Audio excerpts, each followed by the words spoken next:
What's up, everybody? How's everybody doing right now?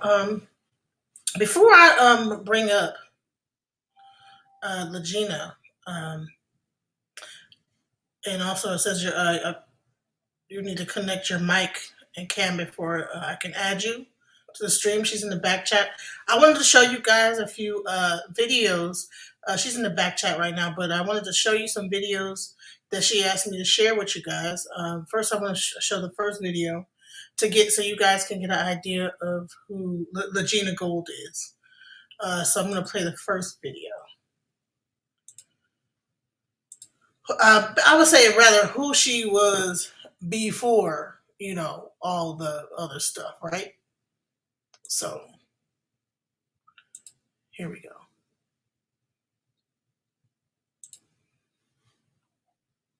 Hi, my name is Regina Gold, and thank you for tuning into my channel. And today I want to tell, today, as you can see by the title, that I am going to be discussing the Mandela effect. And I want to discuss my personal experience with the Mandela effect. And a lot of people don't really know how we even came up with the term Mandela effect. And what better way to discuss it from the beginning? Well, the beginning, personally, from my experience with Mandela effect, is from Nelson Mandela. And most people don't know that that's where it even came from. It's because his history might have been replaced and his outcome in life might have been rewritten. And some of us still remember that past history and some of us do not. Some of us are more aware of the current history for him. And what better way to discuss mine is when me learning Nelson Mandela. So Nelson Mandela was this man that was born in South Africa. He was this black man that was an activism for freedom and justice and rights for specifically in South Africa. Even though that wasn't part of Americans' history, it still was our outcome. It still led a way for us. And that's what I learned. And to let you guys know before I even get into the story, I will be lighting up my blunt again. You can see that I started, but I will, and again, finish. So if you guys are uncomfortable with it, then I wouldn't blame if you guys want to leave. So if you guys do, or if you guys want to light your blunt up, spark it up with me. Go ahead. So when I first ever learned of Nelson Mandela, it was because of history class. I remember being like 9 or so, learning about this man and from South Africa. I learned about him just being a person that just stands for what he wanted and wasn't gonna risk it all. I mean, he did risk it all, but he wasn't gonna just stop and just fall and cower back.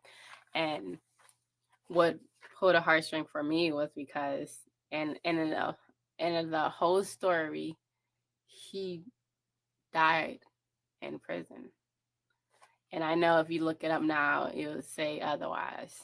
But personally, for me, I remember him. And I remember feeling as a kid, it was like, why did we let this old man die in prison? People are just so harsh, like, come on.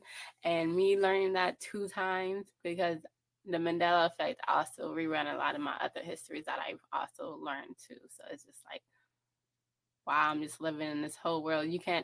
For me personally, you can't tell me that he didn't die in prison, because I was just so remember I was just so intrigued, but also just remembering like, oh, this man, even him fighting for what he wanted, he died in prison because it was an injustice.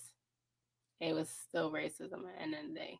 And because he held a lot of memorable and honorable place in my heart, that's of course I remember that. So you guys should just imagine how it felt to be like confused seeing this man face taking a picture with Michael Jackson, Naomi Campbell. Like, I think what do you pronounce her name? Charlize Theron, if that's how you pronounce her last name. But seeing people with him, and I'm like, oh, then he been died. But me just being like, even though I'm 25, so I'm not like a elder age, so it's just not like my time frame. It just be like me being a teenager, seeing him, and just like being confused. Like I could have sworn he died. So this was Regina when she was 25, and she was talking about subjects like Nelson Mandela. She was talking about all these different, like, spiritual practices. Welcome, Regina, to the panel, you guys. Hi, Regina. How you doing? Can't hear you. Hear you. You have to unmute yourself. Okay. Wait, I gotta add. Okay. I don't know what's going on. Can you hold on for a second? Oh, yeah, I hear you now. Can you hear me? Yeah. Yeah, I can hear you now. You can hear me now? Yeah, I can hear you. So I'm trying to get the cam to work, but it's not working on the computer yet. So I'm on my phone temporarily. Oh, okay. That's cool. So was the question is how long I've been like into spiritual practices, or about your 2020? This was you when you were 25, right? And was this at the beginning of your spiritual like walk, or when you first started going into the Mandela effects? Well, explain this video. No, this is like I started my spiritual journey like in 2014. I wanted to learn how to astral project, and I remember a YouTuber named Ryan Cropper that said, like, if you think you're just gonna learn how to astral project, it's more to play when you do, in the spiritual world. It's way more you have to learn. So that by then I was already, kind of used to it, and it's just more things I learned along the way, that because it's like a journey. It's a whole journey, challenges, all these things that correlate to your spiritual practice and what you do. So this is like for me, I was like facing my journey as far as being public online and stuff. So that was like one of the things I need to break, one of those shyness, and I didn't know where I got it from. But so I was wanted the world to know a little bit more about like things that happen in our history with science, or just like the mysticism. So Right. So I want people to know that there's a more to you than just the things that have happened with JW. We're not even gonna mention her name. We don't want her people to say, "Well, you can't do nothing without my name." You know. I get it. I want people to know you beyond just her. You know what I'm saying? And I want to show this other video as well. And this was where I think this is relative, because I think that is relative to some of the things that you talk about with your life and things like that. But once we do this, I want you to like give some background into your life. Who are you? Where you come from? Okay. But I want to just show you this video right here. So.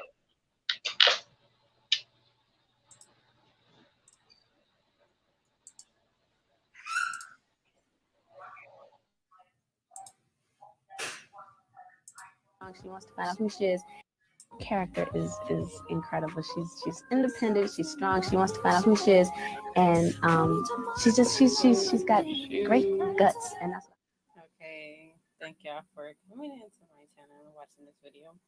I've been trying to break my generational curses, so this is the first purple bottle that you see right here.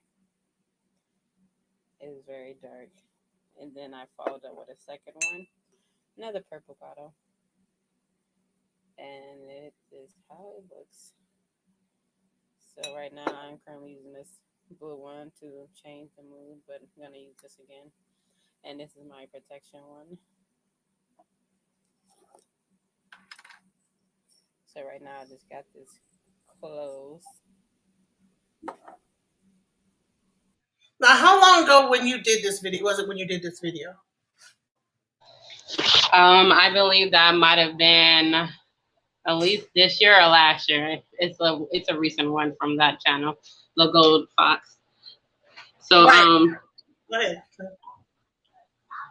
So as far as like candle magic, I've been doing candle magic since like 2019, 2020 at the latest, but yeah, really 2019, I believe. That's when I really wanted to use magic to work on myself and my communication and different, not like, you know, like self boundaries that I place on my own self. So So tell me, some things that what is candle magic? What is that? And what made you get into candle magic? What got you into that particular thing? What made you get into that? well, it started because I've been looking up, you know, like you know, which spells and things like that. I had 2017, I got like tarot cards and astral dice, the astrology dices, and I really took a keen to tarot. But as I learned more of the occult knowledge, I learned that you can also do spells and things like that. So I seen other people, you know, like you can do honey jars, sweet jars, or you can write a petition for yourself. So I started doing candle magic as far as writing the petitions on it, and you know, like to protect myself and the people I care about, and you know, like help my generations move forward in life as far as just doing certain things that we've been doing for a long time, because I have like a international background as far as having African people around me or Hispanic people around me. So it was some things that they did in certain parts of my life. So I did candle magic because I feel like that was the one I can read most, or it was like it drew me in more so. And as you can see, the color of the magic means, well, the color of the candle means certain things, as far as, you know, like the green mean money, and the purple mean like abundance or spiritual enlightenment, or the yellow is for protection. On this video, I was doing generational curses, breaking it off. As you can see, some of the candle is very, very dark, which means it was a lot of heavy energy that was around me that was trying to keep me from being moving forward in my life.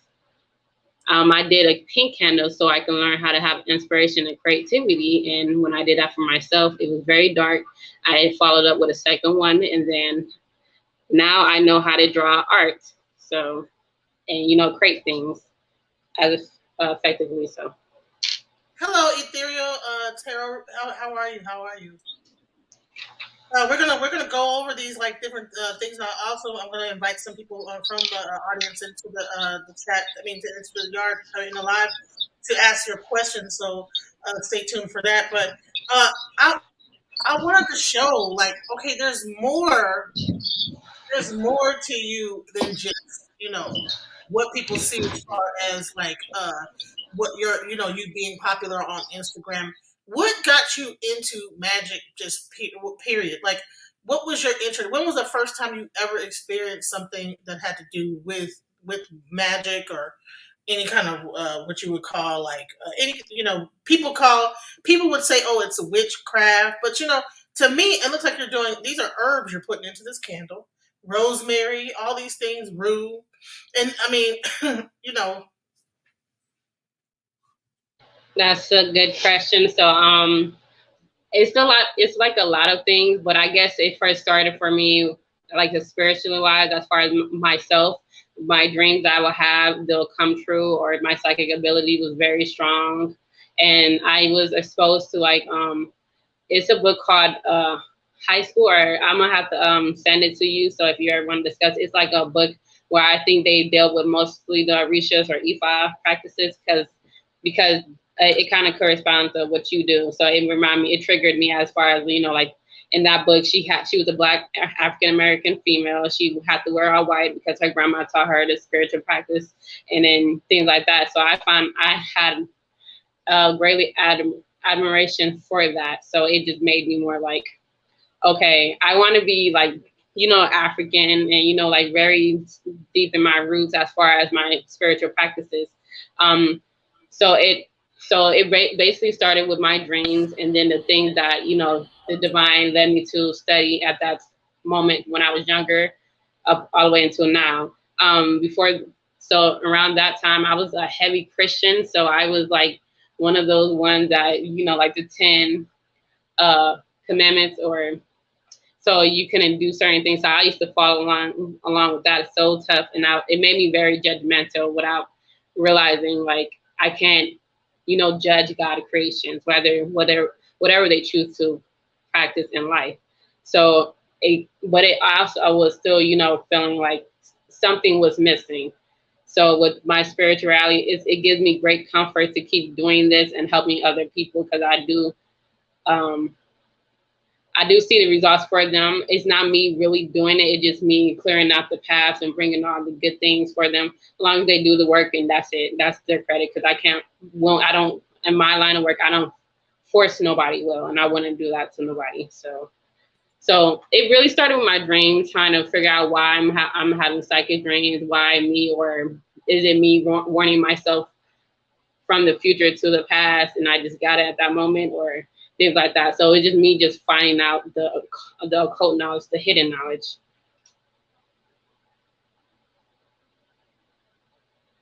John Wilkes Booth, he says, one must be careful about quote unquote magic. It is possible to summon / conjure spirits. Hey, John Wilkes Booth. And then Ethereal Insight says, what's wrong with spirits? Exactly. Jamaicans do obia and on and on, you know. So what would you say to that? I think people do need to like be cautious if you're going to be using magic or being open to the spiritual world, because a lot of things, obliviation is a bliss ride. So the less you know, it's the better if you can't handle it. So you have to, if you're going to do magic, make sure your ancestors are protecting you before you summon evil spirits, because you are calling out to strangers essentially. So you got to make sure you study them. You got to make sure you know what to do in case you do encounter these people. You know how to do it right. Cleansing, you have to protect yourself, know that you have a strong relationship for your ancestors so they could come in and protect you, because that's your direct bloodline to anything, whether they are here now or if they're gone to a different realm, pass on afterlife. So you have to be careful. Like you have to, because you might summon a demon. But some demons might not be bad, but you have to. Or if you think they're angels, you got to understand some angels might not be good. The devil of it. So you got to understand these people, these entities, you got to be very, very careful. So if you feel like, the thing is, if you feel like you're going to attract more things, you're putting yourself in a lower vibration to attract these entities to you. So like me, I had a Ouija board before, and people would say, oh yeah, this is scary, and you might summon some things that might latch onto you. I did it. I called in my circle. I did my ancestors. You know what happened? Nothing happened. Maybe I scared off the ancestors. So, and that with that fire clip right now, I'm doing an offering to my ancestors for working, and so this is the repayment I got for them. You have to, get them. For me personally, I like to give them ancestor money, like try to do every day at least I can. If you can't, then just offer whatever you can, just so when they get stronger enough to help you, because if something happened to you, of course your grandma might pull up faster than other spirits. So what is ancestral money? Those candles look like they burn very black. Jesus, look at those. Yeah, that was the energy. I end up seeing satanic markers on that, and I'm like, wow. It's like this was what happened while I was dealing with trying to break generational curses, because I was just finding out my real family, and then I have to do it for them and myself, a cleansing. So that candle was going off like that for days, even with I didn't put no herbs in one, and it was still like that. So which means it was just those type of negative energies around you. Some people have like curses. I had it too, and some females I did for theirs, they had it the same way too. So it was just clearing out the negative energy, the energy that I've probably been building since you was born, the generational curse your family probably did before they had you, and you just gotta clean it off, or you gotta make it better, or you're gonna carry the same generational curse, the same mindset, the same things. So it gets, if your candle ever get like that, I mean it's heavy magic, or it's like evil snakes surrounding you. Right. And so what color was that candle before you burnt it? Do you remember? It looks like I think I said it was probably purple. Yeah. Yeah, so all of this stuff was Very, fine. very dark. That's very dark. That one's dark. That one's dark. That wow. So it's a Yeah, lot of that's what I was, I was fighting my battles and other people's battles too at the same time, because it was just like low vibrational. It was more for me to not be, had nobody know who I was. It was more of just like to block my growth and block my movements and block things. So that's what happened on that one. So it was just a lot of and it wasn't even my own. It was other people's generation or their other little bad thing they did in life that I have to, it passed on to me. So I got to clean it up, and I wanted to clean it up before I have kids, because that. what don't happen to you go to the next. Right. So where did you learn how to do this? Did you teach yourself, or did you have a person that you learned underneath? Um, And do you So think it's some of these I learned from like online or books or from people, because people that was doing their own spiritual magic. And then the majority of what I learned is for myself, because I had to learn from which each candle means and what it stands for and how to happen for their candles and what was the reason why.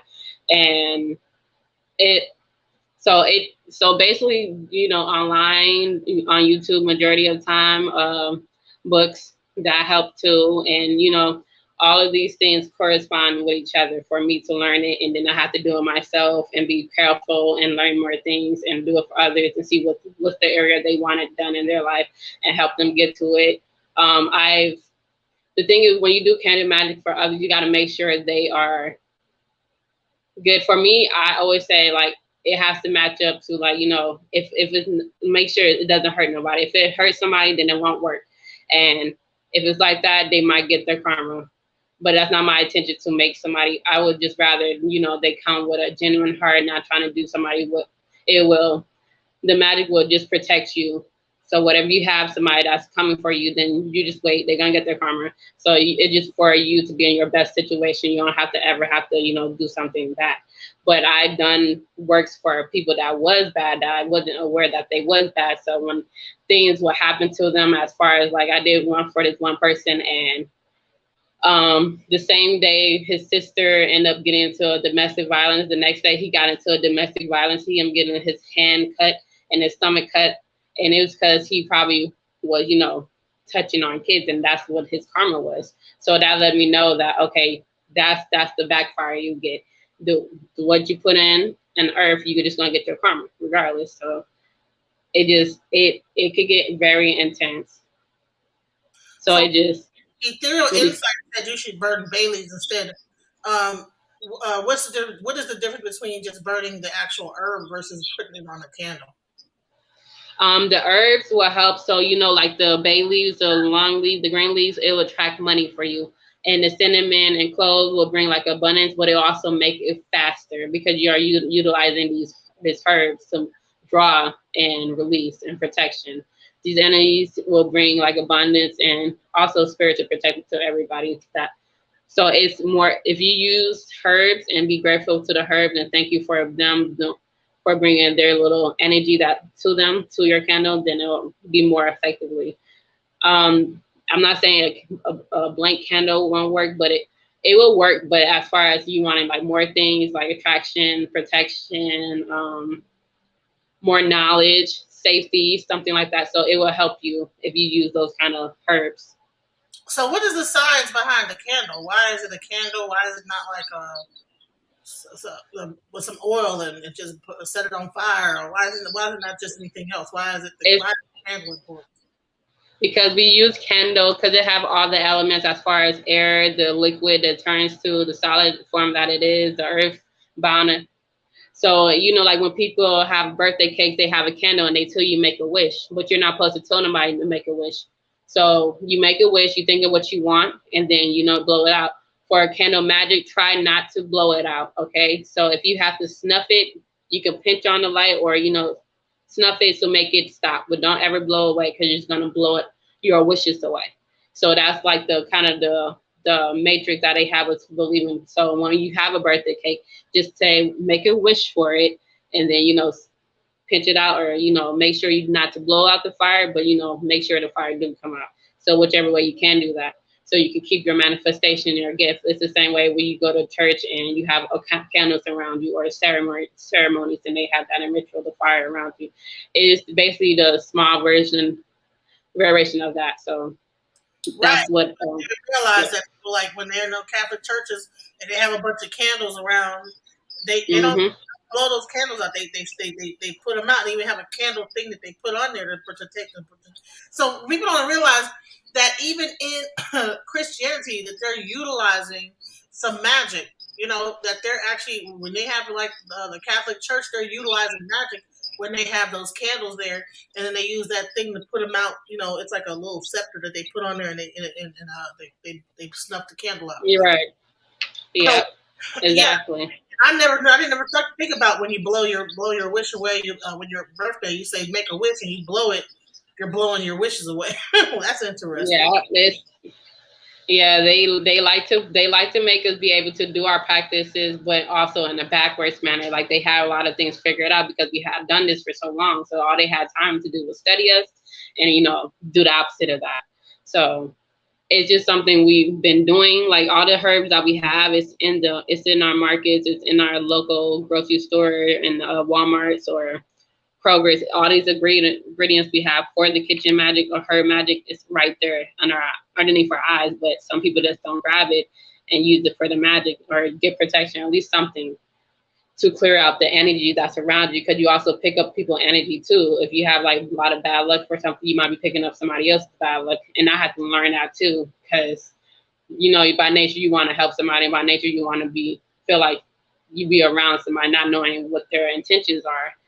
And some people just don't look evil. So, you know, they do all the good things, but privately they do other things. So you gotta be careful of that and use kind of magic or whatever magic that you feel like is best for you. Because some people like honey jars. They, you know, put the herbs in a jar and, you know, write their petition and all that stuff. And I also have another video with honey jars and stuff too. So it just, or, you know, intention oils that would bring in, you put in your third eye and your body, and, you know, just let it attract to you.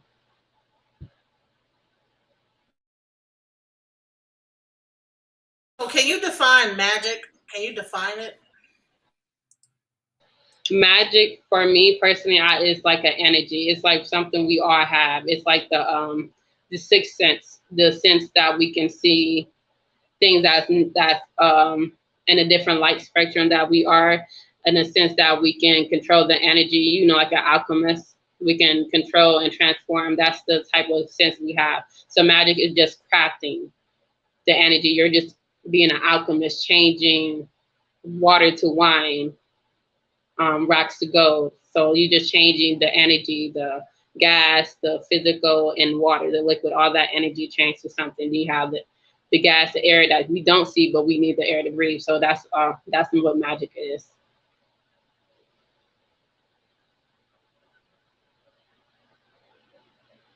Video you were talking about energy vampires. This was a beautiful like setup here. You know, I think that people like I wanted people to see this aspect of you, because sometimes people want to put you into a box like you're mentally ill, you're this, that, the other. But to me, you know, this does not look like the setup of a mentally ill person. You know, you have a beautiful setup here.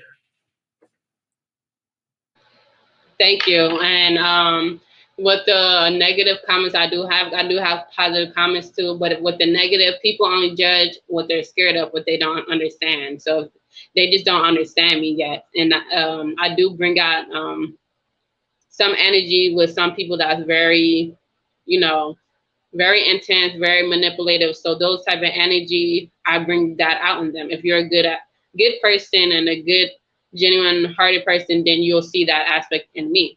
People only judge what they have within themselves. So for me, have to understand these are opinions of people that don't know me. If they know me, then they probably like, wait, I can't, you know, go out like saying these certain things. But it's easier for people to judge people they don't know.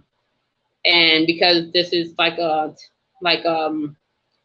scary type of way to present oneself to other people that's still not open yet, and I'm gonna be scared. I am gonna be all of these things that they say because that's what they think and that's what they've done in themselves, without just, you know, being there and just, you know, just saying not being judgmental, but some of them are Christian, some of them are different religions. So that it is in their nature to be like that because you have certain rules for them.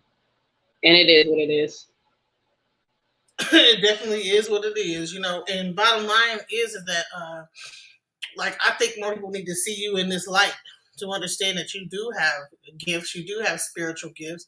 You're well read, you're well researched, But here's a question though. So so you're doing the candle magic, and one time you say that you did it for a person, and then they got stabbed, and this, that, the other. How do you know that it was because you didn't mix the right herbs together in the candle, or you didn't? It was not. How do you know it was his karma and not your karma on the candle? If you have these dark candles burning around you for like people doing magic on you, how do you make sure that your magic that you're doing for someone else, that your negative energies do not get into the candle that you're doing work for somebody with? So I always make sure to, speak to their spiritual protector and to make sure I could be able to do things for them that doesn't really involve me. So for that particular person, I heard of the allegations. I wanted to, make sure his kids were straight, even though I knew that it's a possibility. I just, I had to make sure his kids were straight. So if he's not straight, then the kid's not gonna be straight. So and then me not knowing, I've done previous works for him too. So usually for the people I do work for, they manifest better. They're in better situations than when I was with them or known them as. They always get better cars, better homes, better money, better all of these things. For him particularly, it was more of like the more I try to help him, the more certain shit happened to him. And if it wasn't him, it would happen to me. So it means because I'm trying to, bring more abundance in his life when Carmen's saying, no, I'm tired of you trying to help this guy. We already, I basically helped him get a kid, and then I felt bad for the kid because now she's stuck with a father that's, malicious. And so for that thing, the thing is what he said, like, no, I can't help my baby no more, and or certain things. And I'm like, maybe it's just you not supposed to. So I'm like, okay, you probably can't no more because you're not supposed to be around no kids. You're not supposed to be around touching whatever you're doing. I don't know. And so for that, because it was all in him, it was just, he's not getting better. Everybody around him is getting better, but it wasn't him. It was just more. And then I did speak to my Bible out, but about this particular guy. So he basically confirmed that he was evil. So I need to stay away from him now because his evilness will seep into me. So, he did have abundances here and there, like as far as, like he had like 2 million on his Facebook for doing comedy or showing movie clips and stuff like that when he thought he wasn't ever going to get that known or anything. So he did. And but if I keep helping him, then they'll go back to me. And so I'll just make sure to separate as long as they have their spiritual protection, they just have the good energy I can bring them as far as, making it move out the bad obstacles out the way. Like if you're a bad one, then it would just, And then it was this painting that I had. So when I took a picture of it with his candle, the lips or nose moved like he was lying. And so it was just more negative things for him. And then the rest of the people he knew that was doing negative stuff. So you can kind of see it, but it was just it benefits a lot of people. I'll make sure not to like put whatever, if I have negative or I done some karma, it won't go to them. It won't go to the people I do work for, unless they're, negative themselves, and then it'll come back to me. And that's what doing the spiritual matter, you have to take accountability of the people you help because they might be cool to you, but you don't really know how cool they really are. So it is more like making sure I pick and choose, but sometimes I can't really do that. I want to welcome Ethereal Insights Tarot Readings to the panel. Hi, how are you doing, sister? I'm good. How you guys doing? Thank you for allowing me on the panel. Yes. Hi, how you doing? I'm good. I was just listening to you guys talk, and I'm kind of on the same wavelength. Trying to connect more with people kind of on my same frequency. So that's why I wanted to hit the link and build with you guys. Awesome. So John Wilkes Booth says, I once had a spirit captured, even my pets surrounded it with their hair raised. The spirit had an unearthly sound. I had it for days trapped. They are very clever beyond belief.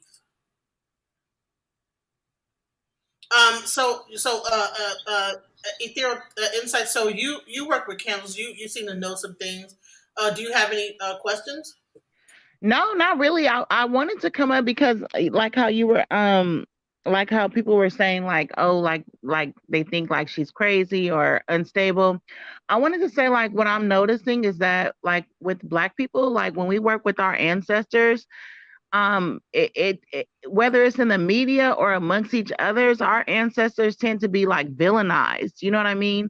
And it's like sometimes what I notice is that through our spiritual practices, we use it, sometimes we use our ancestors names to, you know, try to make people afraid of us or try to like portray some type of supernatural power. And then that is what makes people run to things like Christianity or white Jesus, looking for safety and refuge because we're misusing our ancestors' names because we're fearful a lot of times. You know what I mean? Whereas most of our ancestors really are very loving and they want to bring you protection and justice and prosperity. Most of the time, when you hear about African ancestors, it's not in that light. You see what I'm saying? So I think we need to change that stigma around our ancestors. A lot of Christians will say those aren't really your ancestors. You know, when you think that you work with well, those are not your ancestors. That could be a demonic spirit posing as your ancestors. How do you know whether or not it's your ancestors or not? Well, I mean, honestly, I think that you just have to have some type of resignation because I don't think there would be any more or less your ancestors than a Jesus would per se. You know what I mean? But you know, a Christian thinks of the devil as an adversary, and the definition of adversary is something that works against your best interest. So a lot of the times when Black Christians are not able to manifest or hear God answering their calls is because you're calling out the wrong name.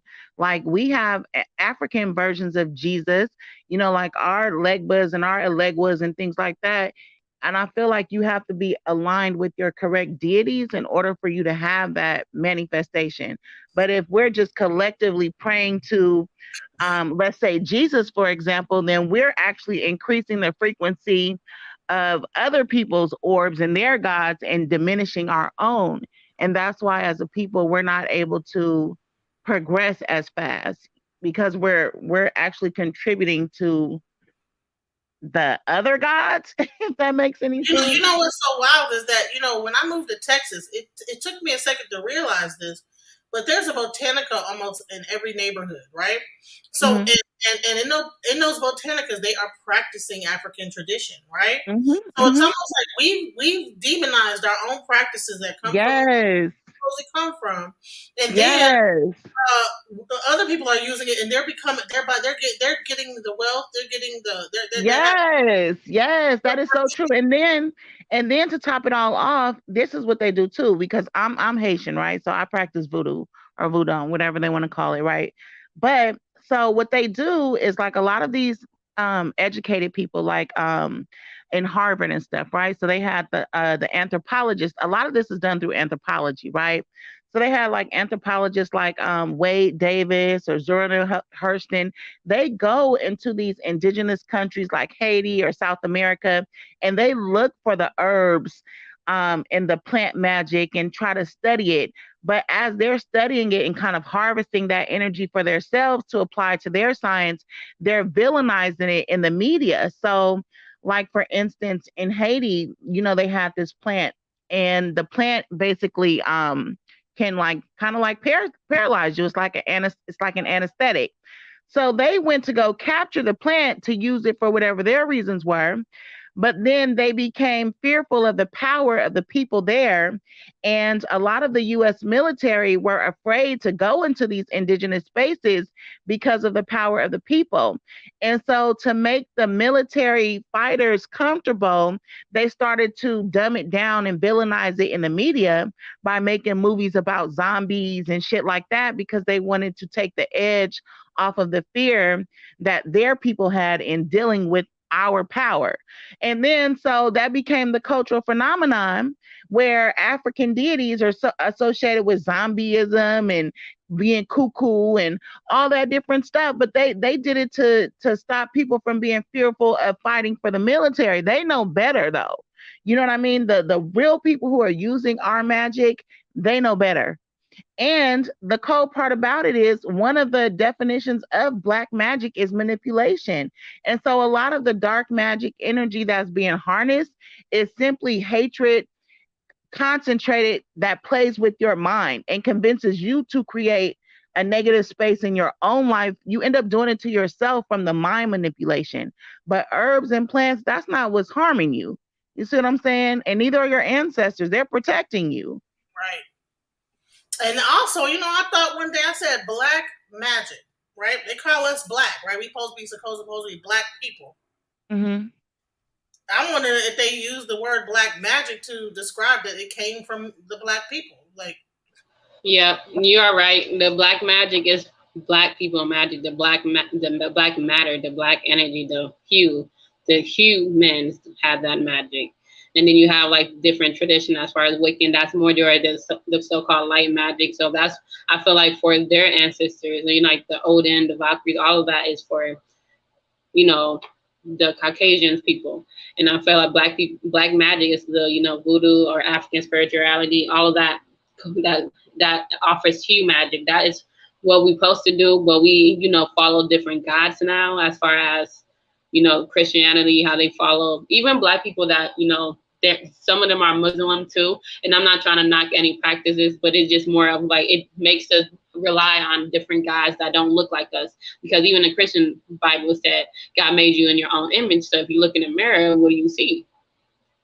Like, what do we all see when we look at you? So we got to follow those type of people that look like us, the Africans that look like us, those Orishas, you know, all of that's black magic. And that's where we had our power. They wanted to dumb us down until it's like, you know, if somebody slap you, give you the other cheek. That's what Jesus would do. But, you know, what would Shango do? I'm pretty sure he's not going to let you slap him. No, he's not going to do that. Ogun, not in. And oh yeah, I know for sure she ain't gonna let you. So if you got those traits in you, you got to find the people that look like you, that's the best interest for you, the one that you're gonna feel at home. And sometimes we are in a different place. We're not home, even when we was Christians or even when we was doing Catholic. Yeah, we was all like that. Though. The Bible tells you adopted, you a Gentile, you know, we're gonna accept you. You know, the Bible is telling you that this is not your home, but my perception of black magic is that black magic is no magic at all. Black magic is the harnessing of negative energy directed at an object, person, place, or thing. You know what I mean? So a lot of people are really filled with a lot of hatred and a lot of jealousy and a lot of envy. And they can literally harness that energy and send it to you in the form of a psychic attack. And so sometimes when you feel that, you start to behave with the same hatred that is sent to you, and then you manifest your own conditions, such as sickness, such as stress, such as tripping over your feet, dropping your bills, you know, and things like that. But that's literally why you need to cord cut and anti-hex to separate your energy from that person's energy being directed at you. But it's not, they don't technically hold power though. I want to say this though. I want to say to the black magic babe, because the word black, right? Once again, now yeah, it also means bleak. It also means other words, but I think when people came up with the word and the coin black magic, which is the same thing as when they came out with Santeria, and they came out with all these different things to describe what we were doing. You know, because we were the ones that were doing the magic over here. So when we call it black magic, that's what they're talking about, the magic that we were displaying at the time. And so therefore I think that was like a way to like to diminish the work that we were doing on a spiritual level, you know. And I want to also, so this person Moon Eyes, okay, I get it. Perform a ritual on Aaliyah's spirit to scam for fools. Genesis is your partner in crime. At first jag. Fraud to legit equal. Not to cut you off, but that lady is a troll. I don't know what is wrong with her. She's been following me for months saying outrageous things. And if you got a problem, Just call the police. They can help you. This person, but my thing is, how could you have the name Shakti? You know, and if you know what the meaning of Shakti is, and then be spewing out all these lies and hatred, you know, ma'am, if you put another nonsense post in here, you will be blocked from the channel. Okay, so just sit back and listen and be quiet. Okay. Um. So he's saying. So what about this? If once he had a spirit captured, what do you mean by that? John, could you come up here and explain this whole have a spirit? What did you mean by this? You had a spirit captured. How did you capture a spirit? And then he trapped it for days. I didn't see that comment in the chat either, John. I don't know anything about all that. It might be a person in here that blocked it because I think I might have. I think I stumbled across your channel because weren't you playing some stuff from Princella, or am I tripping? Yeah. This is the same channel. Yes. Yeah. So that's how I came across you. I don't know anything about that other stuff what she was saying about Aaliyah, but I have been doing also, I was not videos scamming off about my mother's spirit, and I don't care if nobody believes me or not. I feel like I've been through so much in life for me to be sitting here lying on somebody. And all of these things, I'm not a scammer. I don't steal from nobody. I don't do that weird things. And I'm saying this because I know who I am, and I know what I've been doing for my own self, what I've been doing, and what I don't do in life. So I'm not a scammer. I'm not a stealer. I'm not none of that.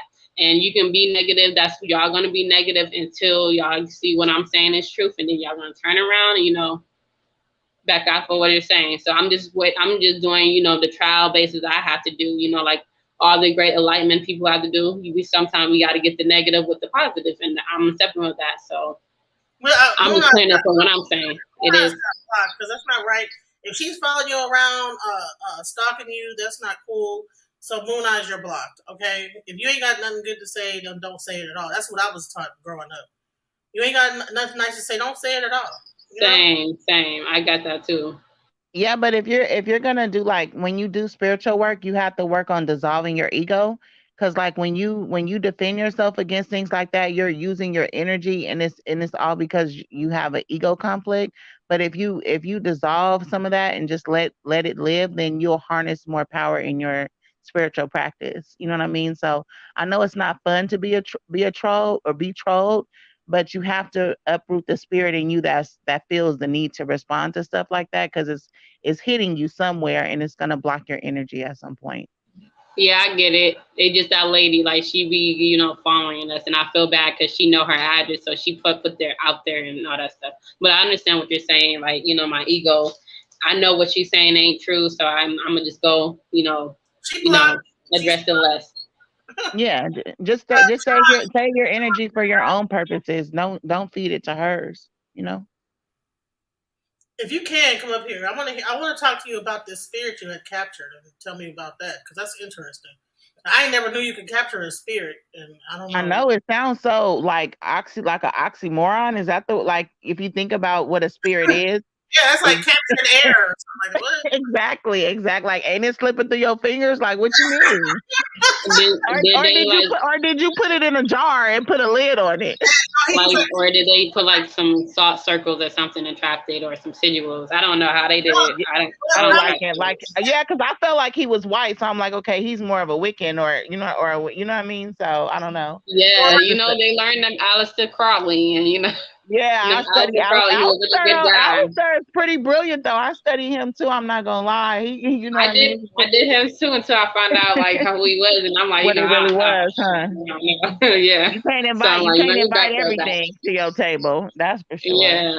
Now, Aleister Crowley was doing that sex magic where you would have a person like they would do like really bizarre like rituals to where like Aleister Crowley, like when they would be having sex, and then he knew how to do like really disgusting things during sex to be able to create a spirit. And so does Brother Polite, though. Brother Polite does the same thing. Like making people like poop, and like dealing with like different excretions out the body and stuff like that. Brother Polite made a whole video about that in the conscious community. He must have like started studying Aleister Crowley. That's probably why he's going to prison right now, because You can't get Exactly, and that's exactly why he's trying to say he didn't touch the girl because he did something else. You know what I mean? But he described it. I made a whole video in response to it on my. I have another channel. I'm sorry for like intermingling. But yeah, it is some. Listen, it is some. I don't want to say demonic because I hate to just call things demonic, but it is some freaking malevolent spirits around here. You know what I mean? Like that's that's that's crazy. Like I don't know. you gonna come up here and explain this whole thing? You saying it, but I'm like, I want to hear about this. The stream, the link is in the chat. But anyway, so you were saying that using Bailey's is better than like actually doing a candle. Is that what you're saying? No, I mean like basically like on the new moon, you can burn Baileys like to manifest, you know what I mean? So if you want I don't know, for me Yeah, I do personally, that too. I manifest the things that bring me what I want. So if I don't say like, "Oh, I will say give me money," but instead of giving me money, I'll pray for the things that block me from attracting money. You know what I mean? So, because money is easy to get, but sometimes you have certain blockages, that stop you. So you pray for things that bring you abundance as opposed to the actual money, because money doesn't bring you wealth and abundance or prosperity. You see what I'm saying? So you just write it down on a bay leaf and then burn it, and that's it. You know what I mean? Yeah. And I believe that too, because I remember like last year in February, my next goal was to like move in Texas. And I'm like, you know what? If I had to start over in Texas, I wish I had some friends that I can start over with, like somebody I know, because I honestly don't want to be in Michigan and all that stuff until to see in a hindsight. I even had like the Texas keychain because I was so serious. And then now I'm here in Texas with some friends, and I'm glad for that. And I'm like, because I didn't trust the people I was around, and I just didn't. I wasn't gonna make a move unless I know somebody around, and I'm like, or trust them enough to go there. So, and that was like a manifestation that happened too. Like I was like that. Dang, I could have been anywhere, but I'm at the location that I said I want to be in. So that is like wow. But I want to make a quick point here, and I'm just gonna scroll on my YouTube like timeline manifestation because I want to drive home a point. Right now, like a lot of our religions that we like, like the Abrahamic religions, will make it seem like it's the secret and things like manifestation and things like that is like the new age, like it's demonic or it's evil. But one thing I will notice, one thing you're gonna notice on these things when you talk about manifestation, right? 31 million views, 19 million views, 10 million views, 20 million views. Just everybody, like all this stuff about manifestation is hitting so many people, right? And I'm like thinking to myself, like, who is watching this stuff? So I believe that what happens is that you have other races that are really focused on manifestation, and that's why they're successful, you know. But we demonize the tools to manifest, right? And we say that this is witchcraft or it's sorcery, and that's why we're in the predicament that we're in, because we don't even understand that our thoughts equals things. And then we can stay in a negative like line. We will sit here and watch Zeus Network and watch people fighting all the time. We can hear music. We don't understand that we're saying, what was that song they used to nuck if you buck? Nuck, and you don't even understand you're listening to a war chant, And when you get to the club and they play Nuck If You Buck, they wonder why everybody's fighting. And they don't understand they're manifesting that by words, thoughts, dances, like the sounds, everything. But I think the same logic applies to the manifestation content, because the manifestation is in the content is they manifesting it by simply putting out the content. So it's like that is the manifestation. You know what I mean? But it's not your manifestation, it's them manifesting your energy and then creating a manifestation for themselves. That's why they say like, oh, it's out of thin air. Because like, and like on my other channel, I've been exposing like the narcissistic abuse community, right? And that's become like a big multi-billion-dollar industry as well. And I didn't know they had a narcissist community. Now I didn't know that. oh, that's big. It's millions upon millions, and it's all It's spearheaded by like white women, older white women, and East Asian women, and they basically are teaching us like, oh, you're being abused, and the way to respond to that is in this type of way and that type of way.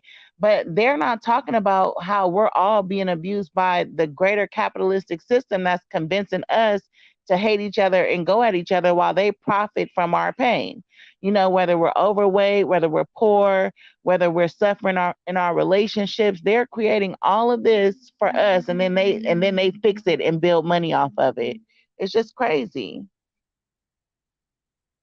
Yeah, so getting back to manifestation, uh, yeah, you're right about the fact that, and I believe also that when you get a major record label that only pushes out African American music that talks about like bullshit, that they are Mhm. also controlling our manifestation, right? Mhm. Mhm. Controlling us through the music, because I believe that music is somewhat God, right?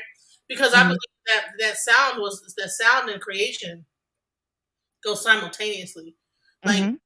if that sound, thunder, all those different sounds are elements of music, right? So when you put these chords together, that's why I really listen to binaural beats and things like that. Different hertz and frequencies and things like that. You put those things together into a song, and you speak a bunch of nonsense over it, and then now you're programming people to repeat these songs over and over again on the radio, on the this, on the that. The radio is a frequency. AM, FM is a frequency, right? So you're hearing music over a frequency, and then you're singing it through your own vocal cords. I'm not sure what our voice frequency is. It might be 48 hertz, 480, 4800 hertz, whatever it is. I think the heart frequency is 425 hertz for like the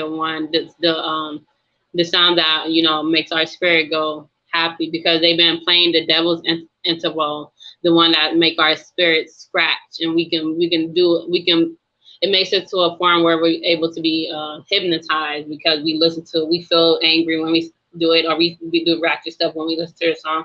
It's because they telling our spirit the sound like they're not in sync with our body, so our body go off and do whatever, because we have like like the mental realm, the emotional realm, and our body realm, so it goes to different places, and they use like mind control for that, and they study people, so study Black people specifically, because we have a power source that some might not be able to tap, and they don't want us to tap back into it, so they just make us listen to anything that they can control us with. And like the kids, the generations, all that, all of our generation, they've been doing that for like a long, long time. But the heart frequencies, like Michael Jackson or Prince, they did for their songs, that it makes them more of a powerhouse, because people feel good listening to their songs. Even to this day, it's a lot of people that know who they are, but both of them are deceased. But people People feel don't good realize. listening to their songs. So you're saying, so listen, so that okay, so you're saying that the frequency that Michael Jackson, they actually had their songs are on a certain frequency, that's what made them Yeah. so.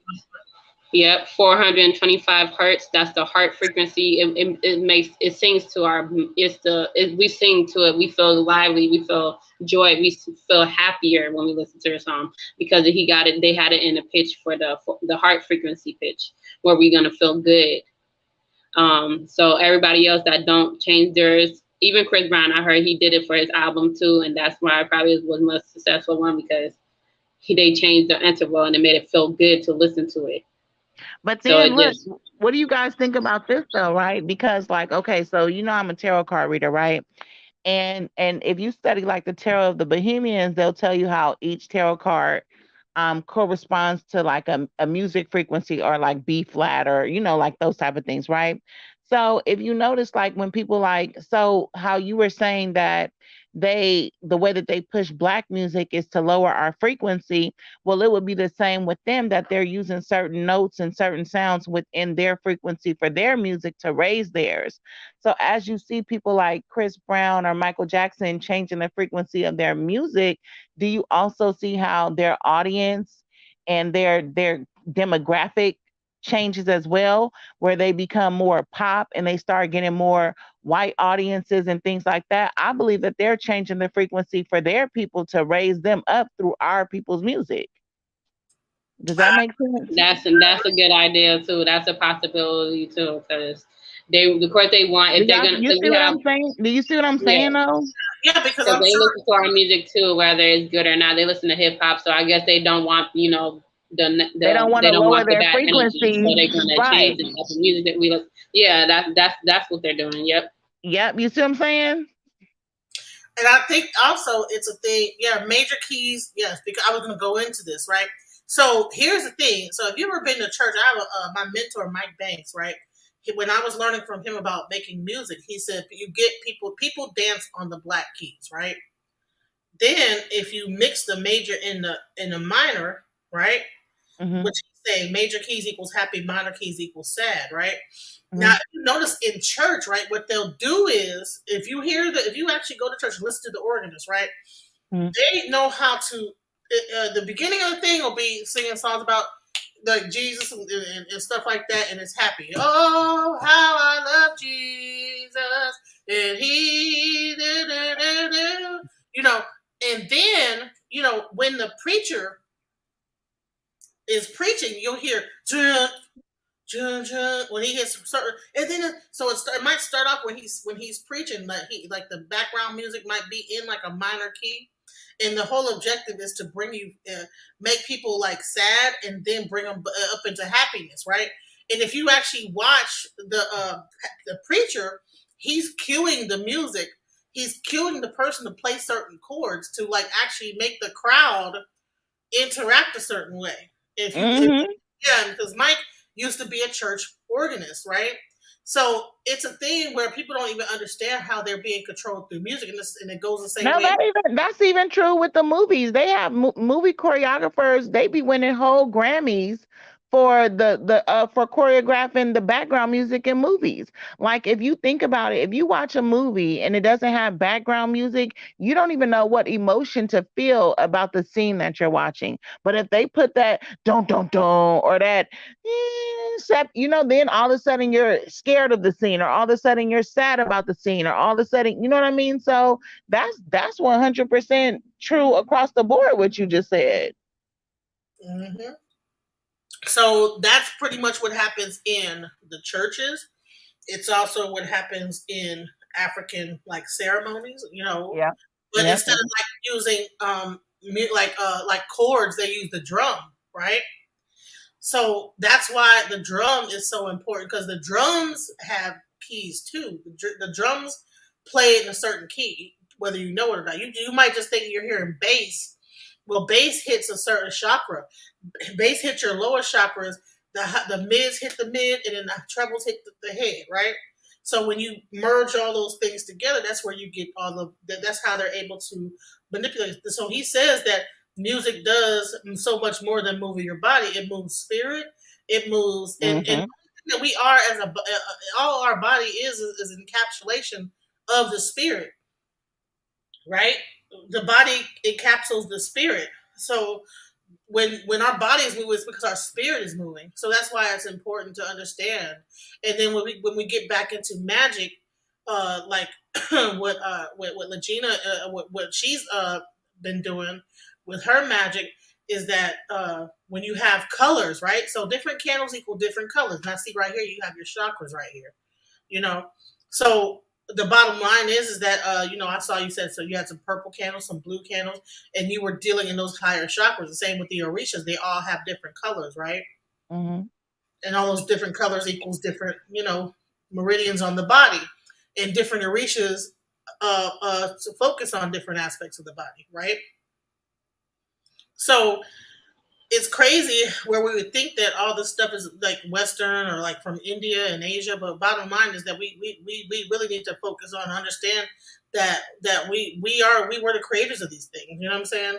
It didn't originate there. It originated in Africa. And Yeah, but and then it originated there, but too, like the way I practice is you correspond the color with the day of the week, with the planet, with your intention, with your candle, with your herbs and your oils. Bringing all of that under the same function is going to get you the best results. You know what I mean? So for instance, if patchouli, Yep. let's use patchouli as a love herb, then that means Okay, you're using the energy of Venus. Venus's day is Friday. Venus's color is pink. Venus's herb is roses. So on that day, you want to bring patchouli, roses, pink on a Friday, and Venusian energies, and that's how you want to bring your manifestation together. Use it all in tandem. You don't have to pick. You know what I mean? So, I have to make a run real quick. So I have to hop off of the stream. But I'm gonna come back and see if you guys are still on. I don't know if in the Orishas, I know for Haiti, our Ogun Day is tomorrow, July 25th. So make sure y'all light y'all red candles or your black candles to honor Ogun. If you guys believe in that or do that, I don't know. Well, we're gonna do that. We're gonna do it. Okay, good. Yeah. So I want as many people as many black people as possible lighting their red and black candles to honor Papa Okun and harness his power. You know what I mean? So yeah, we can do it all over the world. This year, because based on the letter of the year that they do in Santeria or Lukumi, the old regular Yosha, Ogun is really heavy this year. Ogun is strong, and the water. Yeah, his day is tomorrow. So you know what I mean. So I don't know, I don't know how you guys do it, but yeah, I would love to. Actually, Legina is interested in voodoo, so I think you guys should exchange information. Yeah. Just click on my channel. You can email me. I have a little store. I do things like that. So, y'all can hit me up. And then, like I said, I have to make a run real quick. But when I get back, if you guys are still on the stream, then I'll come back up. Can you put your link to your channel on the chat, on the box, or on her comments? Yeah, I'll try to do that. Okay, I got you. Okay, boo. All right. All right. Thank you. See y'all later. Okay, bye. Love, heart, much love. Okay, bye. So I also wanted to get into another thing. So the spirit swapping, right? So I want you to explain what spirit swapping is. Okay. Spirits is anything, like if spirits are either ghosts or aliens or like fairies or gremlins. All of those are spirits because those are energies. Some energies we can't see, so those are just energies we don't see. We can be spirits too. It just, for me personally, it just like if you want to deal with fairies or use their magic or spirit magic as your ancestors or the Orishas, those are spirits. Jesus is a spirit. Allah, all of them are spirits. So it's just energies. So when I say spirits, it's just them as as an umbrella. But when you get deeper down, you realize what kind of spirits they are. Like either they're aliens or they're your ancestors from that died, or your future descendants that haven't been here, because sometimes they come visit you because they have some kind of they might be in a generation where they know how to utilize without technology and more of like how they ancient time when we had like telekinesis, telepathy, teleportation, those type of energies. So it's like we are our spirits. So when I say spirit, it's just more of like everybody, or it could be like a gremlin or a werewolf, those type of spirits. But spirits are generally just an umbrella term, and then you realize what kind of spirits they are. They might be like a incubus or succubus. They might be angels or demons. Those are just spirits. So it's just open, broad.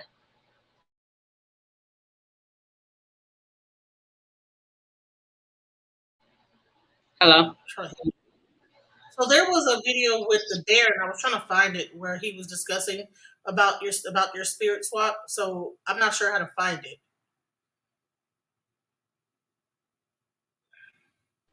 Yeah, as a soul swap, I still got soul swaps are possible as far as you can go into somebody else's body, or you can astral project into somebody else's body, or you can, be transformed as far as that. So here's a question. So at one point you were getting into astral projection. Do you? Yeah, and that's how I initially wanted to start it, but I haven't perfected the art of astral projection because it's still like energies I wasn't aware of that I had to deal with in my body that I wasn't aware of. So I never really got to a chance to perfect astral projection. So it started off at astral projection, but it ended off, you know, just me being in spirits and magics. So the question I wanted to ask is that oh yeah, oh first I want to say shouts out to Oh yeah Be Gold. Please join. But if you have any you know, if you want to, but so when you get into the spirit swapping that he was talking about, could you explain what that was? So as far as, because it's conflicting because of what my Babalao said, so I could just only speak on it generally, but as far as you can have be in one body, and then your life, whatever your soul might be, it probably could be from another planet that come and bring you to one body. Or they might switch you, you know, like on Get Out, you might be switched to one body to another body, to the next body. I also have, like, you know, premonitions or dreams of me coming from a different planet and then me being brought in Earth body. So I'm not sure. I feel like it all can be true, and it all could be, because we can also talk about what the Bible said, but not too much of it though. Yeah, that's fine. But, I mean, within reason. We don't want to, like, you know, create like a. We don't want to give too many people information and then that they could be tripping about. But at the end of the day, you know, I wanted to like discuss that because, you know, just I think that that's an interesting subject. yeah, it is interesting, but I gotta ask my Baba or to see, because he also saying whose blood run into my body, and so he referenced blood. So I'm not sure, because I also had a dream where it was it was somebody that I worked with, and I think it was him, where it was a boy, and then all something happened to the boy. I guess he might have passed, and then somehow the body was still alive, and then some soul went into that body, and then, you know, lived that life as that. But it might have been like something he's aware of or something he's not aware of. So I'm not sure. So Mandela effect. That's the reason why I wanted to get into the spirit swapping, because then you also get into the Mandela effect, right? So at one point you felt like that. You felt like that you were on two different planes, right? That, you know, at one point, you know, you noticed that Mandela had explained the Mandela effect first. So the Mandela effect is based off of Nelson Mandela's history being rewritten. Half of the world remember him dying in prison, and half the world remember him being freed. So it's like a alternate reality where the movies and TV shows that they have of these mutants or the superheroes, those are based off of people in real life. So it's like they want to base it on, put it under fiction. So all of these things that might be factual are labeled under fiction. So we'd be able to, you know, digest it in some way, shape, or form. So with that being said, you know, like, it's different type of flashes, it's different realities. Whether, you know, like, some people have like two parents in one reality, they have one parent, and one reality they have the other parent. So you're just experiencing the same consciousness but in different variations. So, and my alternate reality, I remembered when he died in prison. So it made me feel like the man that I raised with wasn't like my dad or anything, just because of some facts. He didn't remember telling me the story. He was the reason why I remembered solely like what happened to him, and you know, digging into his history, because I learned it twice in school, and it made me feel away. Just for me to see it, him still physically be alive, and not putting two and two together, like, oh, his history been rewritten. Like, I heard he died in 1983, but not now. It's 2013. So that they used a CERN machine that frees up the particle and pull it, and then took that ending of that reality and placed it in what we have right now. So people that might have been originally from this reality probably just like remember that, or some people just don't know that they've been their memories been rewritten, their history been rewritten, because it's the past, and now because that past been changed, it affects the future. So, and basically with reality, you never really know what reality is real, because I also remember other things that did change before, but I don't know why I'm one of the ones that remember it, or Is it because of a different reality I was in, a different written state, or they might have made manipulating people's memory? We just don't know, because it's like, if I just recently watched they cloned Tyrone, and it opened my mind to even more things. So you just never know what history is right and what is wrong. We are in this illusion, so wherever this dome tell us to believe in, or what we show, then we are under that dome believing it. So Okay, so I'm gonna play this. Hold on. Wait a minute. Just to give people an example of what a Mandela effect is.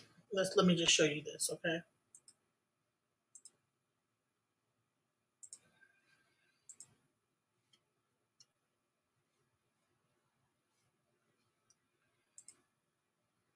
Joe. And today we're counting down our picks for the top 20 craziest examples of the Mandela effect.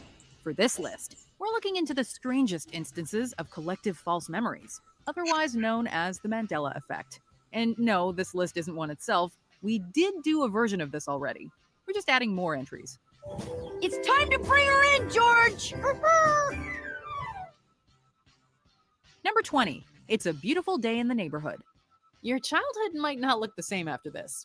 As we all know good and well, Mr. Rogers' Neighborhood always began with its titular host singing its theme song. It's a beautiful day in this neighborhood, a beautiful day for a neighbor. This much is true, but that well-known opening line, "It's a beautiful day in the neighborhood," not so much. Although it doesn't scan quite as well, it's actually a beautiful day in this neighborhood. But how did we all miss this when we've heard the song so many times in our youth? It's one hell of a day in my neighborhood. A hell of a day for a neighbor. It could be worse, we suppose. It's not like he was wearing leather jackets instead of cardigan sweaters this whole time. Number 19, Fruit of the Loom's logo. Fruit of the Loom is a clothing company renowned the world over. Its logo is similarly famous, showing fruit spilling out of a cornucopia. Or at least that's what many of us remember it as being. In fact, the logo doesn't contain a cornucopia at all. Okay, so maybe an old logo has it, right? Nope. Versions of the logo dating back over 100 years lack the cornucopia too. So why do so many people associate a cornucopia with Fruit of the Loom? Even parodies and references to the Fruit of the Loom logo contain cornucopias, but not the genuine article. Number 18, the Monopoly Man's monocle. The board game Monopoly features a memorable mascot named Rich Uncle Pennybags, also known as the Monopoly Man or Mr. Monopoly. He's famous for his suit, top hat, and large mustache. However, people are divided on whether or not he wears a monocle.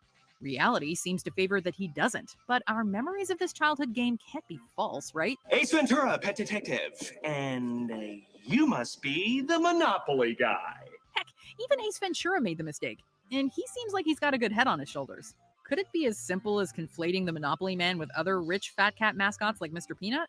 Or has someone bought up all our memories? Mirror, Mirror on the Wall.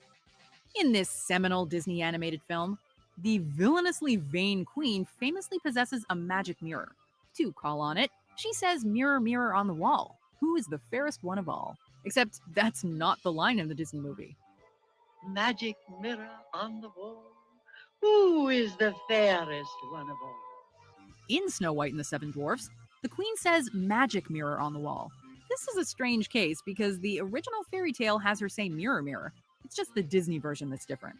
Mirror, mirror on the wall, is this not the most perfect kingdom of them all? This could simply be a case where people are conflating the fairy tale and the Disney film, but even so, it's odd that something as popular and well-known as Snow White wouldn't be better remembered.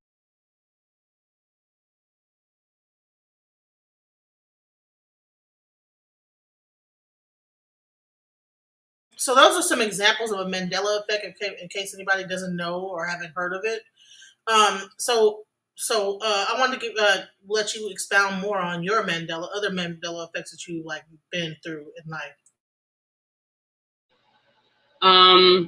Other Mandela effects is when like Lady Liberty. I remember because New York is a second home to me, so I was there. And I just remember not seeing New York on Lady Liberty. I seen her, but I remember growing up and they saying she was somewhere else. So I'm like, it's kind of weird, flying there just to see the statue at one place when it's not there no more, or like different statues. As far as I haven't really had any recent like Mandela effects, I just know, oh yeah, Hitler. I remember him having, you know, brown eyes, brunette hair. Now they saying he's like blonde hair, blue eyes, and I'm like, wow. And I remember learning about him too, because I'm like the ideology they had for Hitler he didn't match up no more. Yeah. Wait, they say Hitler had blue eyes and blonde hair? Yeah, either or now. And I'm like, nah, he had brown eyes, brunette hair. But now it's changed, so. Now I gotta look this up. Yep.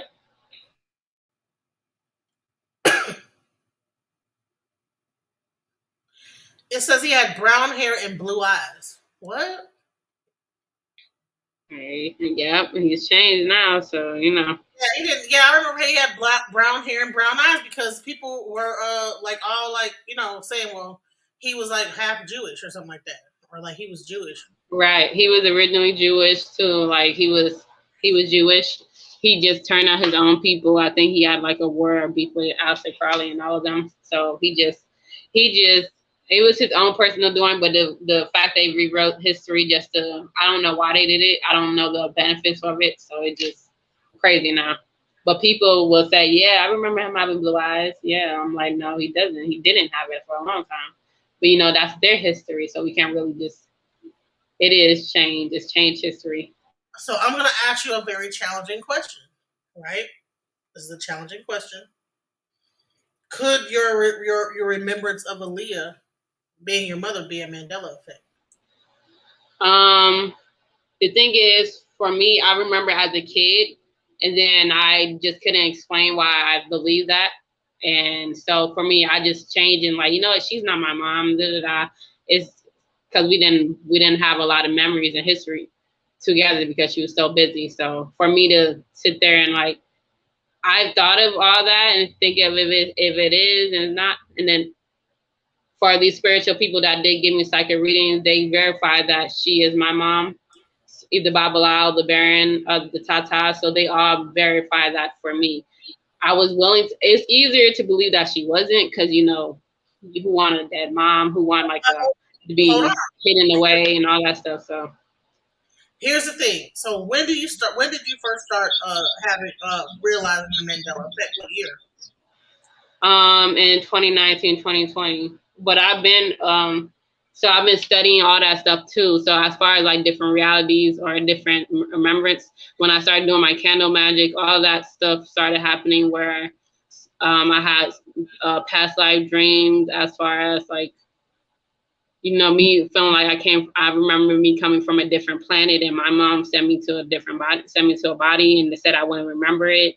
So it was a different planet. So the thing for this memory of her, I had it since a kid and I felt the emotion and I could tell you what I was thinking from as a kid and I could tell you the emotion I felt, the people that came to visit me outside and which was her parents, all that things. So I know for sure it's not a Mandela effect. I know for sure I am her daughter, and I know for sure. Say this. So, could it be that in the reality that you experienced growing up, where the Statue of Liberty and this, that, the other were in different places, and this, that, the other was one plane, but then when you crossed over into this reality of a new like thing, that's where that, you know what I'm saying, that might not be. It might be different in this reality. Just sometimes when God give us a genetic code and makeup, they put you in the same. So like another reality, she will still be alive, and then we'll be with each other now. Some reality, I might have died, and she'll still be alive. So it's different reality. You pretty much get back the same parents you have because they don't the genetic code that put you on this earth right now. So whatever variation of me will have her as a mom, and whoever is the dad. So it will still be the same, whether it's just the memories I have with her or not. And I still had, or the people around me was lying. So I know what you're trying to. I don't have like a false memory of her, or you know, maybe somebody put on her. It's a false memory. I'm just saying. What you say? If okay, this is just a theory, right? I don't know. Like, So say if you're on one timeline and this you're going on this timeline, right? And on this timeline is X, Y, Z going on, this, that, the other. The Statue of Liberty is lining up. This, all the Hitler's got brown eyes. That's one timeline, right? And then the timeline, something happens. Maybe the Earth was destroyed. Whatever it happened, because they said that back in 2012, the Earth was destroyed, and then we got into this. Yeah, that's when people woke up to their consciousness and woke up from like their sleep, in a way. Right. But what about like the fact that they also revved up the Hadron Collider back in? When did they first rev up that collider? Was it around 2019? So when I first lit my candle. Yeah, but also 2018 is when I first did a spell, like a officially spell. But for candle magic specifically, it was 2019. So for my magical works, I feel like it led me to remember that she was my mom, because I believe I was on a spiritual curse where it made me forget, because it's a lot of things. If I was to open up the Pandora box of what her life was and how many people that got away with certain things in life involving her. The Baba Lao confirmed it, because he says she's 100%. We got the same blood. I'm her daughter, just like the Tata said, and just like the Baron said. So for these spiritual priestess telling me otherwise or telling me that, then that's what I believe. And I feel like it was magic done for me to, easily forget her, but I didn't really forget her. I just choose to accept that the lady I knew that I called my mom. When I found out she died, when she got deleted, I'm like, okay, well, she's not my mom, and I didn't want to believe it, because that was me being like in the grieving stage. I don't have no confusion anymore, because this was the same type of energy they gave me in 2001 when I believed of 1999. All that years I remembered, and the emotions I felt then, and then what I was thinking, just for them when I just finally, got tired of the people saying, "Oh, you crazy," or "I don't know what you're talking about," "Oh, she not coming," or da-da-da, to just finally just accepting the reality they put in place to me. So now when they say, "Oh, am I basically confused or have outside about it?" No. From what I feel, I'm not confused. And from the spiritual proof that I do have, the thing about the truth is you can't make it go away, no matter what. Somebody's always gonna remember.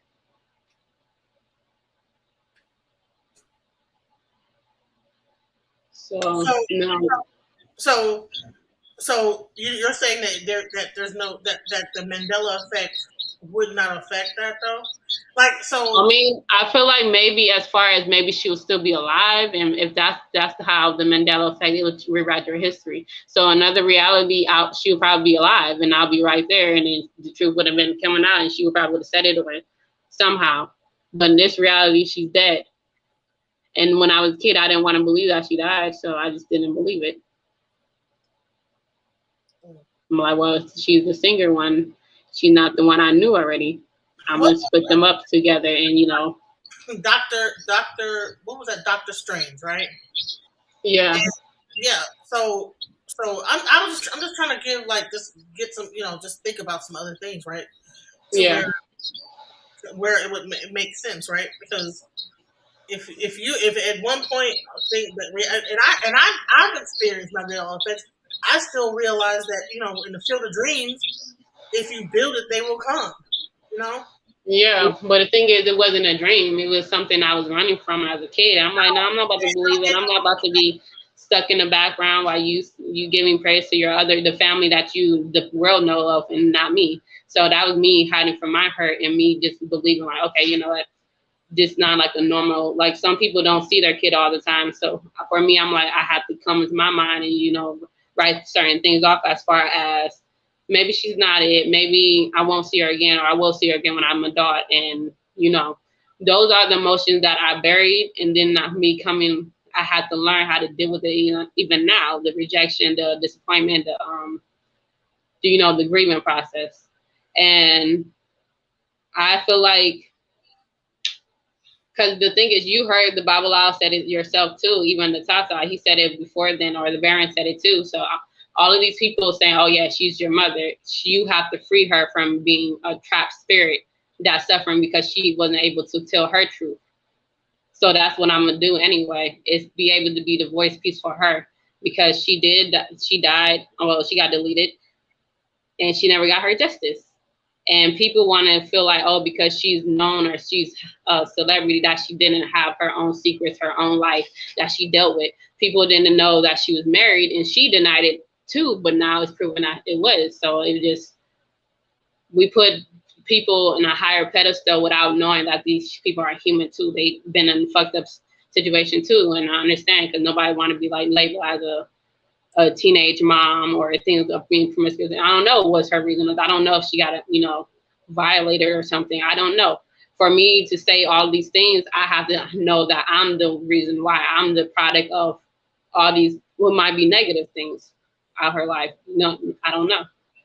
So for me to accept this reality, accept this, it's hard for me too, because I always felt like I always been grateful, like, yeah, my mom alive, and but now that's not the story. So it's just, and I've thought about, well, is it a different reality? Is it this one? Because this reality that I'm claiming right now is hardest one of the hardest I have to really live in, because it's coming up with maybe her enemies and who has something to do with what. It's not like an easy peasy thing, or I'm just gonna, benefit in the long run. No, it's nothing. It's not like a tangible thing I can benefit from her, because I had her things, the things Nana gave me as far as her keepsake when I was in that time frame she died, but I don't have it no more. So it's not bringing her back in reality. So the only thing I can do is get her justice and make sure her affairs is in order.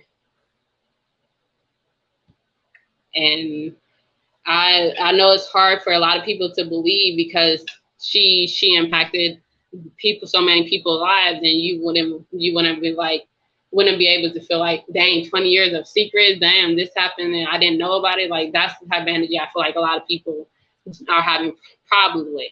It's not really my generation that are having problems with it. It's just more of the older generations that's above me that have problems with it. That's still stuck in that reality of that fear. Oh no, this didn't happen, or we gotta hide it, or we gotta keep it to ourselves type of mentality. And that's not that. It is what it is for me personally.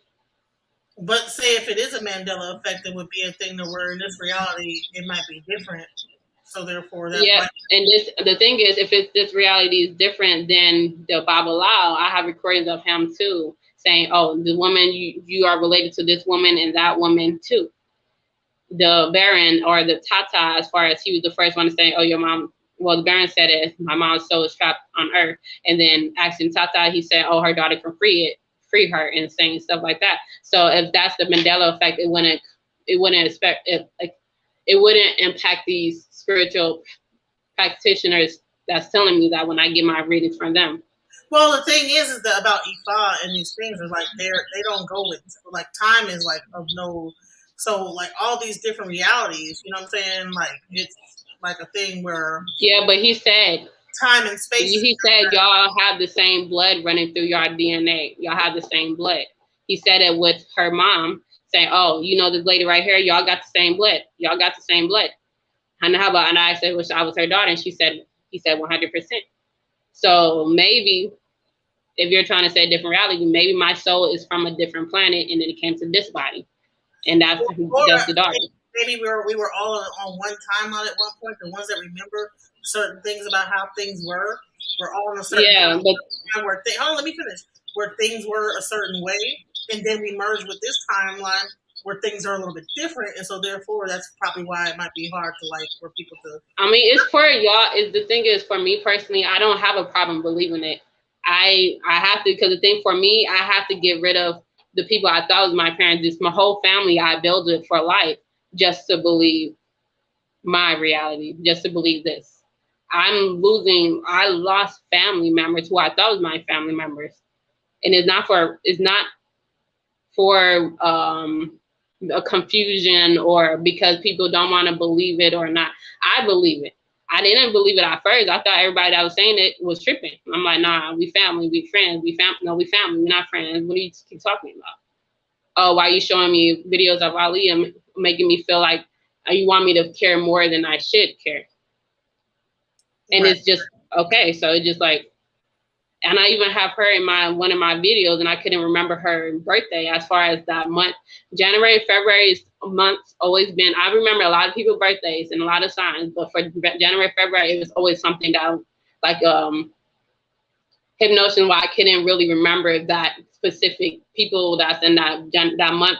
I was born in that month, January and February. It was just hard. So I even acknowledged her in the video without, because for me, she was my first favorite singer before I even know who she was. And then I'm like, okay, solely because I'm like, she remind me of my mom. My mom used to be on TV too, and So, and I'm like, oh, this is what she went to and stuff like that. But when she died, I'm like, nah, that means my real mom. That my mom died, and I'm like, nah, she's just a singer. The lady that I thought was my mom was real as annoying. I'm gonna see her one day. That's what my mental was, just to find out like, no, it's the same person, and she's gone regardless. Whether I fool myself believing that she was somewhere in the world living her best life. So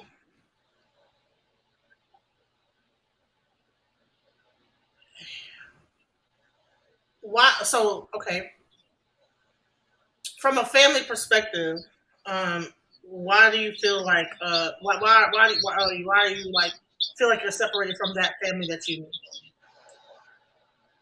knew? So around 2020, 21, they've been doing weird things as far as like kids allegations about adults touching them and stuff. So they've been like acting like they don't care about it. And I'm like, you know what?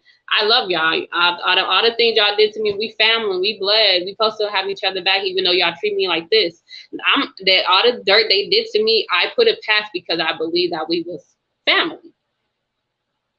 I believed it, and I'm like, you know, let it go, and So it was just more of things that they were saying to, even when the cousin, I believe it was my cousin, was telling all our coworkers we was friends solely, and I'm like, why are you going around? We're cousins, we're blood. I know you for this long a time, and But I also remember me getting introduced as to certain family members. Oh, you can call me uncle such when I'm 10 and 12 years old, and I'm like, oh, you can call me auntie. You can call me auntie. I'm like, why are you introducing yourself when I should already know who you are?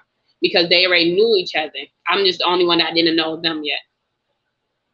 So here's a question. I can remember each time I met these people and they told me to call them, versus growing up with them and like, oh yeah, this is something I already been knew, because that's what the other family members knew them as. Even the other younger ones knew. Right. So here's the thing. Like, so you were dealing with an African family, right? So yeah.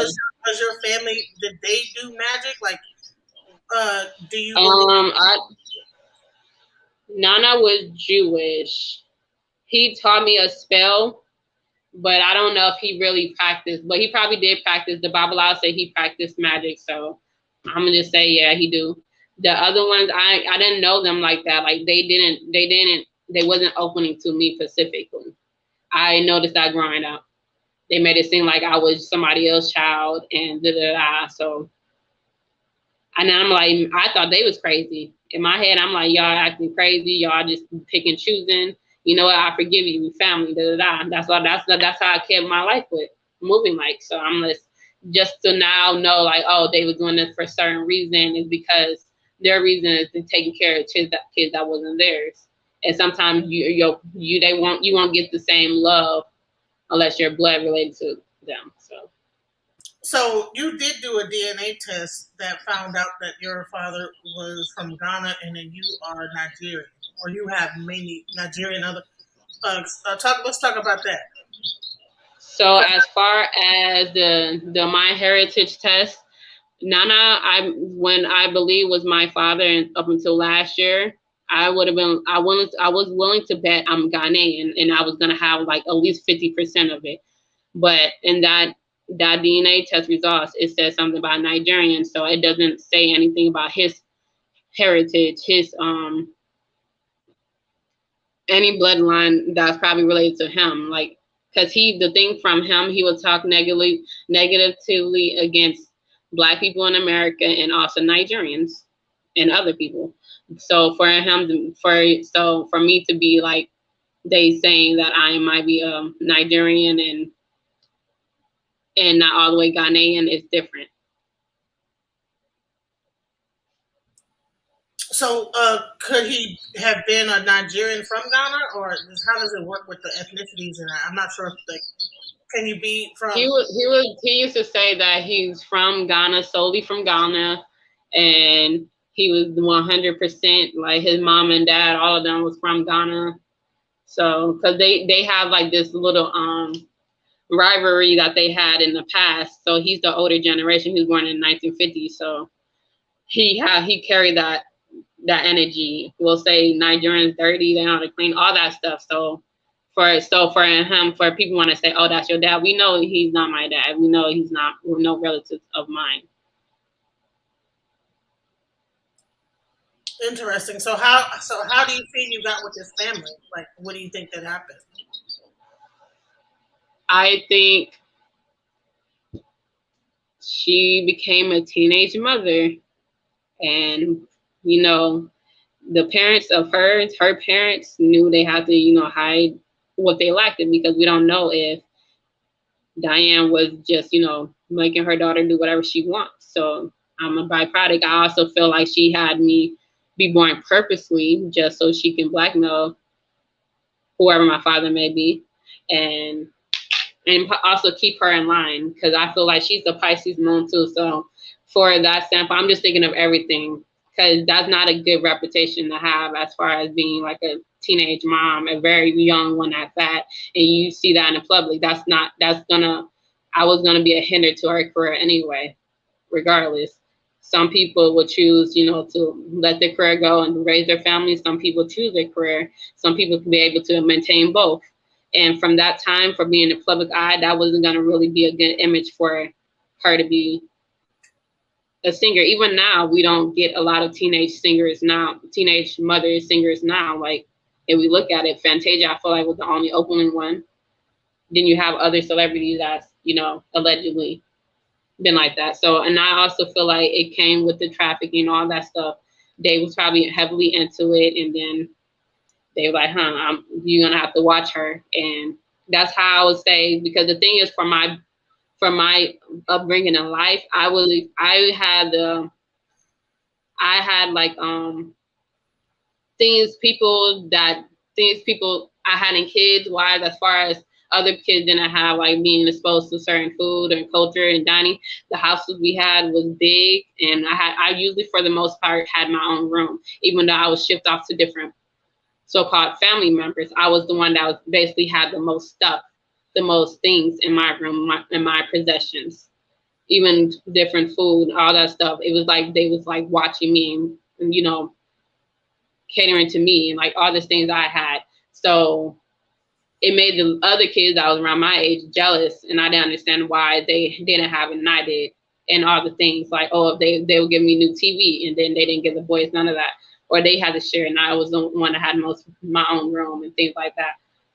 So it was just, or even like seafood, all that stuff, or steak, like all of these things was just a normal to me. But I also was like, how was they able to survive out here? Now I didn't have he didn't get up to go get to work anywhere. So I'm like, how was you able to make this shit happen?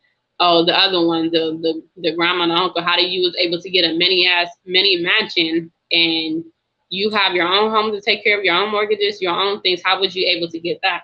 Or keep getting cars because the uncle would tear it up all the time. So it made the money discrepancy was there. It's like, what do you do? Unless you're getting paid from somebody else to monitor me and watch me. And it also explains why I talk to my grandfather with an American accent, and I'm like, who are you? But I haven't talked to him anymore. Leos. And I can't believe I forgot y'all Leos, because y'all not assigned to me. I want to play this video, because I mean, you had a whole channel. Like, comment, subscribe anyway. So Leo is the sign of, it's a fire sign. It's a sign that rules like the expression of the zodiac sign. And you guys are very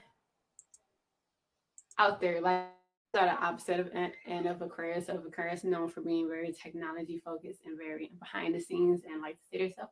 You guys will take front and center. You guys are the ones that are known to be in front of the stage. You guys are the actors, the spotlight like hers. You guys, whatever that business or anything that's like worth praising and appraisal, that's So I wanted to show this side of you because when people hear you talking about this, they'll start getting into, oh, she's schizophrenic and where the police are coming to get you and this, that, the other, da, da, da. This does not look like a person. This is like a person who's speaking a very. I mean, on this whole time that you've been talking, you're not talking like a person that's like outside of her. You know, you sound like you're a very intelligent individual, and I think that I wanted to show that Thank you. you're not like this a person like that's people want to make you out Yeah, to. that's that. Yeah, I get what you're saying because the thing is because I don't stereotypically look like the person that might sound educated or I might look like a stereotype. Some things people just don't understand. Like even Jesus, they didn't believe in him until they believe in him. It's all of the things we go through in life.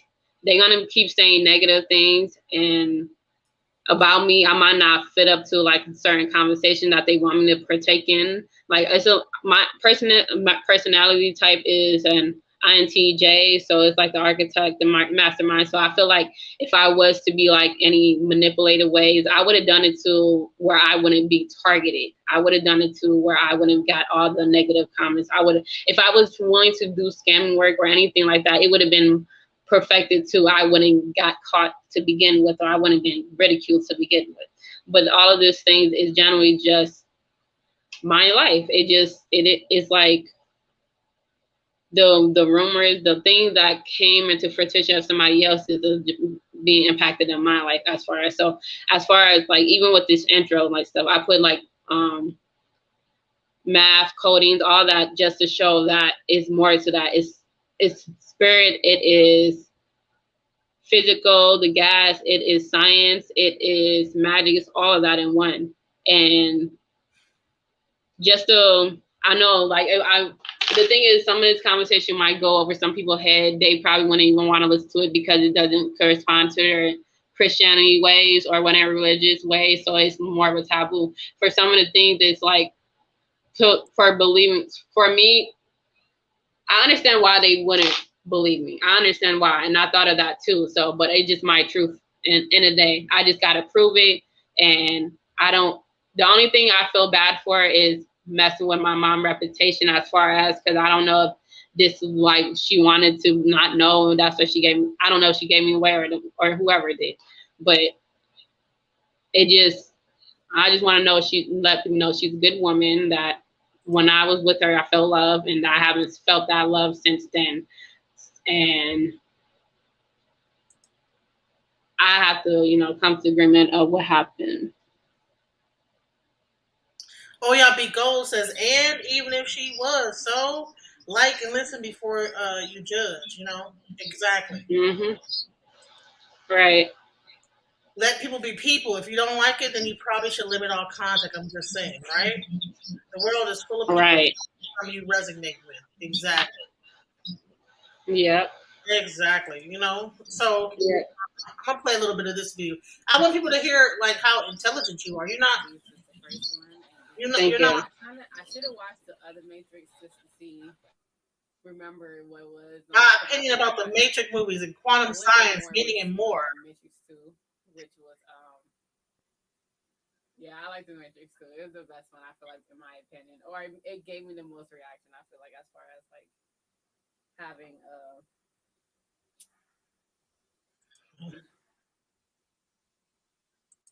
of water in our body, but we can also go to gas forms too. Or we can also throw out gas, liquid, or stools, which is solid in a way, or liquid, what we drink, our intake matches our outtake, or gas when we pass gas or blow, and it's like when we cry or we spit, it's the same thing, or when we throw it, it's more of the same, different type of the way our body, because the thing is our body also changed. Our body has also changed. I think the Matrix is. The Matrix is a reality that we kind of coincide with quantum physics as far as our mind. What our reality is not really reality, because if you can take it to a different spectrum other than a higher spectrum, a higher a higher frequency or a higher light as far as they move forward. So for ghosts or anything other that move forward than our solid body, our 3D right now, we move so slow.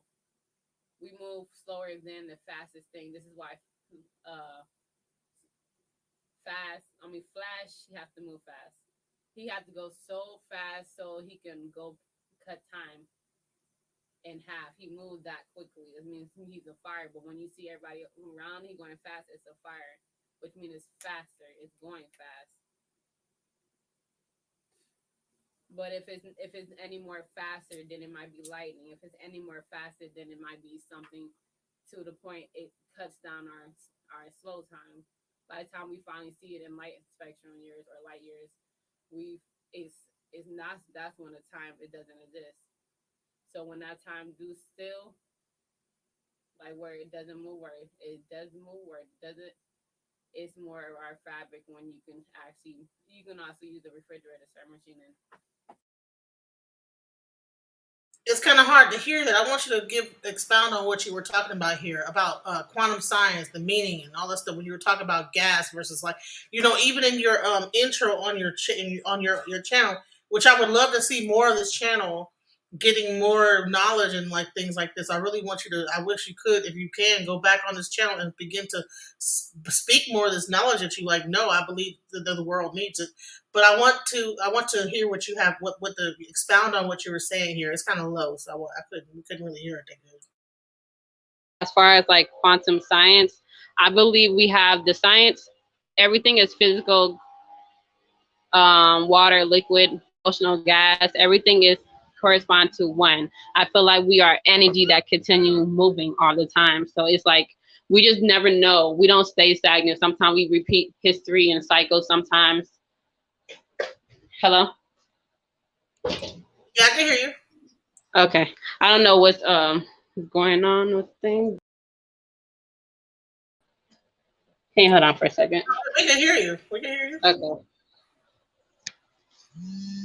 Oh, so it's from my end. Okay. So everything as far as quantum physics, it's the energy science, the one we can't explain. When they say we are all made up of empty space, that we're not really here. We're just living out a reality that the source wants us to live out, and the source make us live in a reality where the source wants to know their self. The source want to know what I'm gonna do in this situation, how I'm gonna act like in that situation. So I'm gonna make a variation of myself and make myself go through certain things. That's when they said we all gods, we're all the same, we all come from source. Even if you watch Charm, the evil and the good was all come from the source, the one power. So when they say technically no good and bad, it's all just whatever energy we supposed to play on, whatever role we can play on. So rather somebody being bad to you, that's they're supposed to be, that's the God, that's the source. They're supposed to do that. So just to challenge you to whatever highest form the source would be. And that's when we all are God, we all are each other essentially, because we're not really here, but we're here at the same time. But we're not at all. If you look in science space, we looking on particles in this empty space, there's nothing there. So it's just the force that we are. We're just light spectrums at this point. Like God said, let there be light, and then we was just like a variation of light. We're spectrums of light, Ashe. And also, bottom line is that like separation is an illusion, Right. It is an illusion. It's like nothing really here, and we're not here. So whatever we think we're feeling, we're not feeling it. We just think that we are, because God gave us a consciousness. God made us a source form from God. So whatever we do, it should be on the same path of getting back home to ourselves, to God.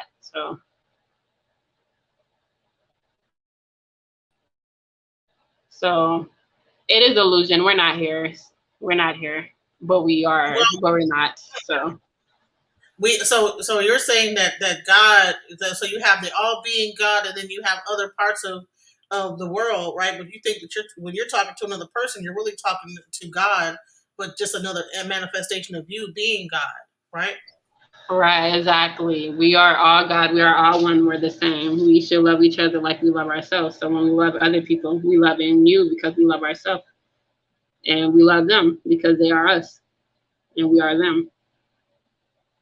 So that gets back into manifestation. So why is manifestation important?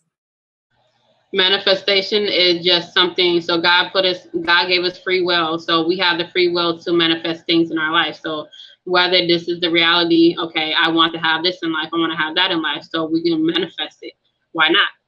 That's what God thought. That's everything we think of it, God are thinking of it now. So if we want it, then that's what God's gonna make happen. We make it happen because we're the gods. So we have to keep creating because that's what God do. The universe always gives birth to new galaxies, new planets, new stars, new everything. And God, the universe gives birth to us. So we gotta be our own God and give birth to certain creations, certain ideas, certain thoughts and habits and forms.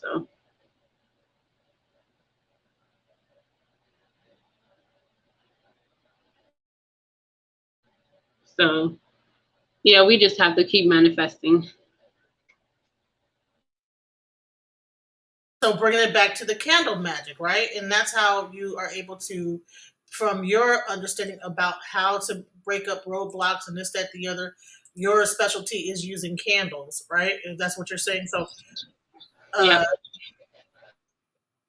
So yep, it's our tool. So some people have tools as far as their tarot might be the special divination tools. Candle is, they might even have wands where they get the magical sticks and start praying and start chanting, and then they point their wand. Some people know how to make honey jars, or it's like your certain skills. Some people make music and can heal people and manifest things. Most of these musicians are manifesting their lives. So even if they start off saying, oh, I have this, I have that, and they don't have it, but they're manifesting, they're getting you to chant to it and you listen to it. That's what all these celebrities are doing in their music.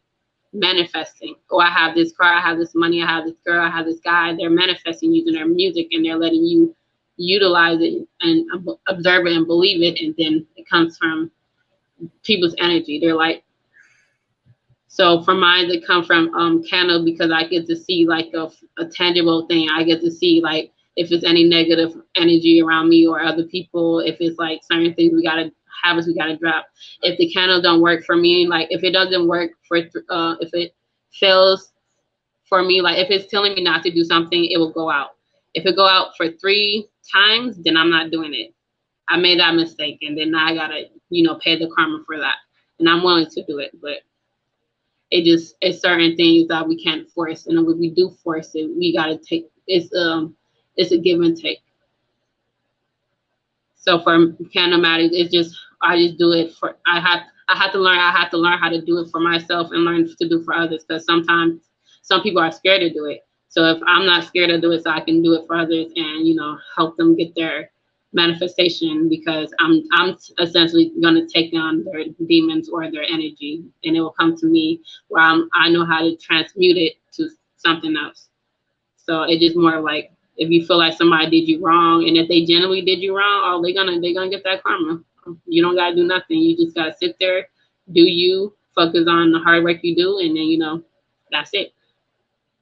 I would just make sure you're protected, make sure your ancestors, your spirit guides, all that agreeing in whatever energy, because sometimes spirits can't help and do anything unless you ask for it. And some people don't ask their spirits to come in and help.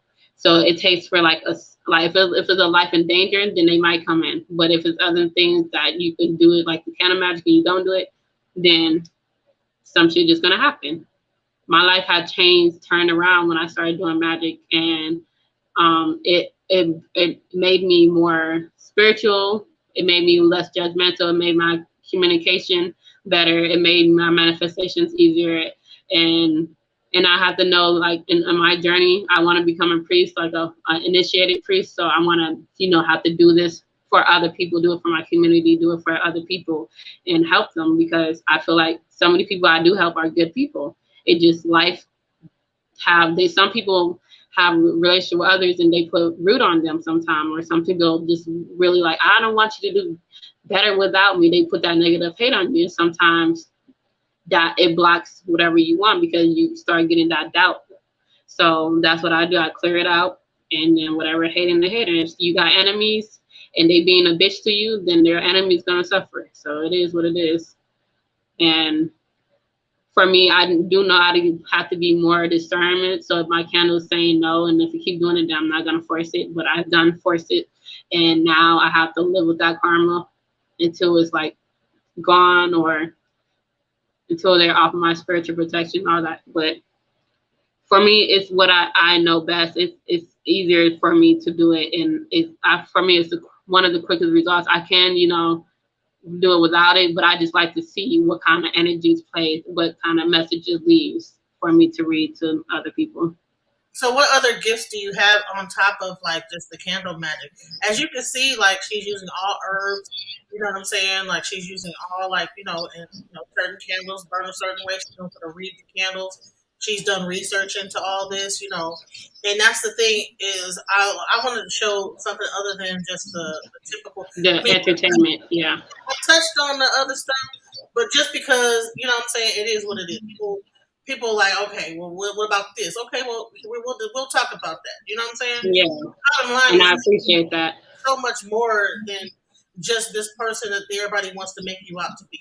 You're more than just the person that Jaguar or JW brought down to Texas. You're yeah.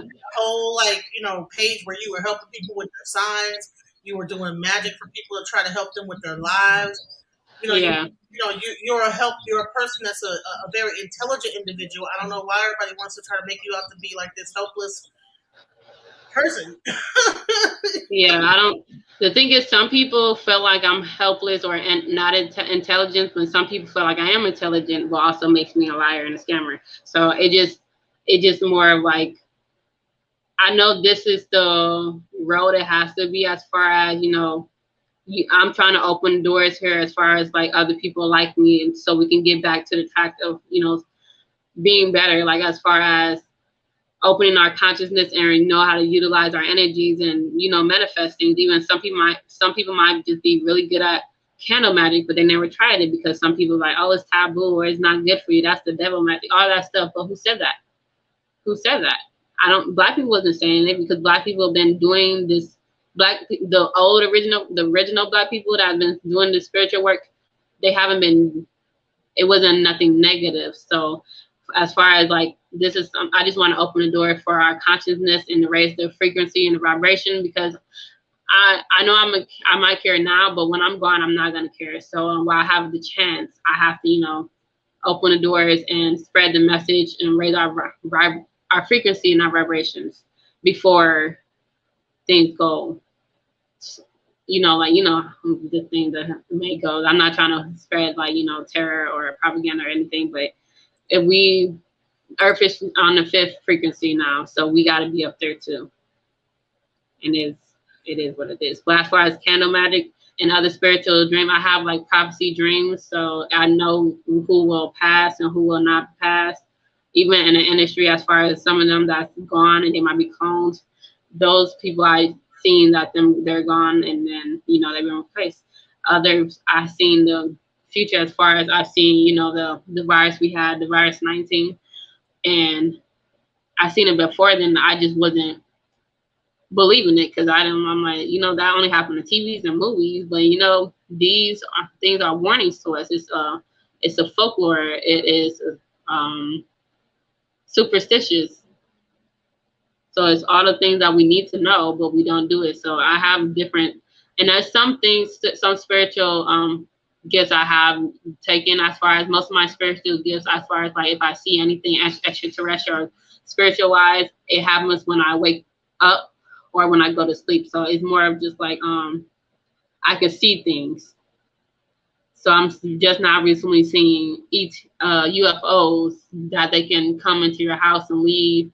And then ghosts that are in the house already, and they just leave and come as they go. That is like, wow, I'm actually seeing you guys. And then I don't know. And then as far as my psychic ability to know what is true and what is not, is something I do feel majority in my head, cerebral.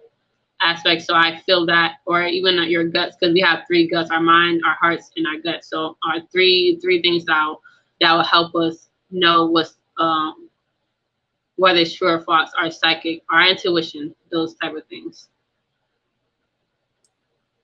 I wanted to like we're at the 2 hour mark, a little bit over, and I wanted to like give you a chance to ask any questions before we like end this live. If Okay. come up, I'm gonna put the stream in there if you want to, or you want to put your question in the chat. Be Gold says it's just she is innocent on some earth levels, and I resonate with that. Seriously, my sis old as fuck. But yeah, sometimes we play the trick on ourselves. How else do you get yourself to pull the trigger? Ego deaths are never fun or can be planned for. It's by design.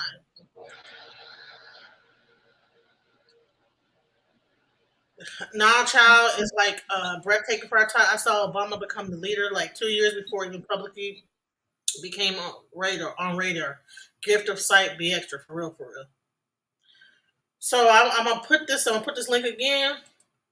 The StreamYard link.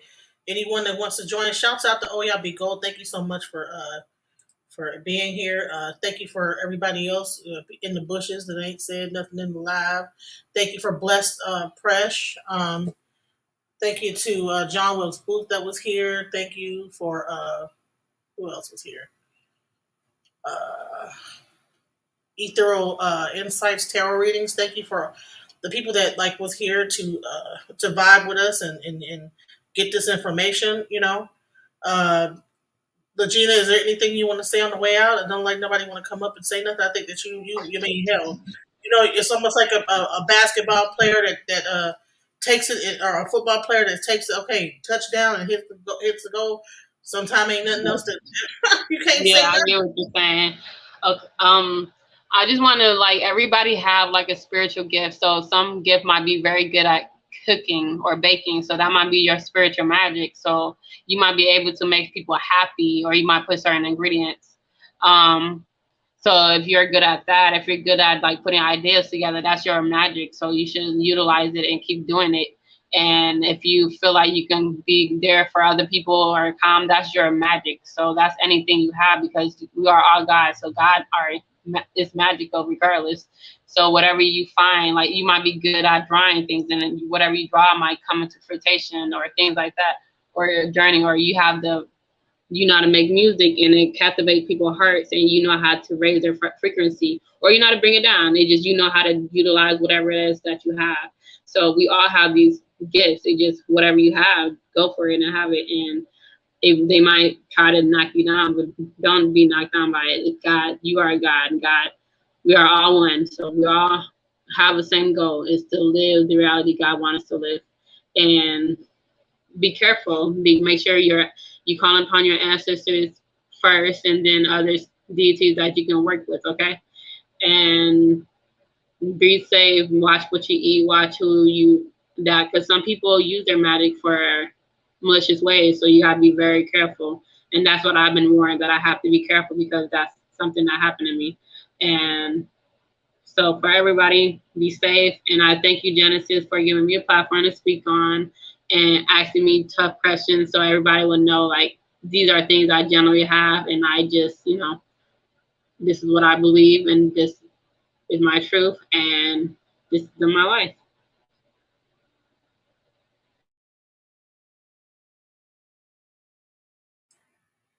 Well, I want to thank you, Regina. I thank you for coming and joining my platform. I know we've, talked about it, and I'm glad to be able to bring it in this light.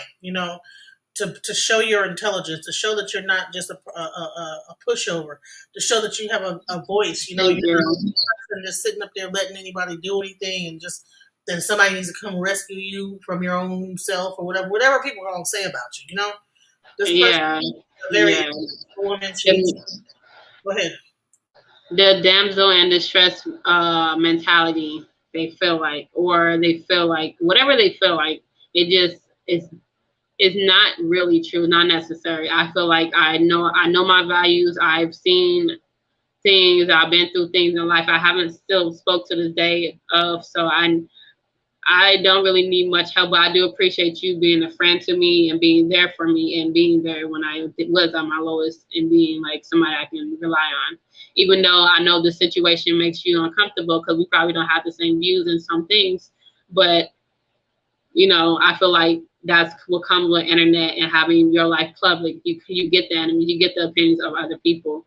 So, you know, we just gotta take it one day at a time because we both got our own battles and we are going through life. But I heard somebody say for you to manifest something, you gotta go through something. So they trying to test you and try to force you to not manifest it, but it's on your way. So keep doing your thing. Don't let nobody bring you down and be happy.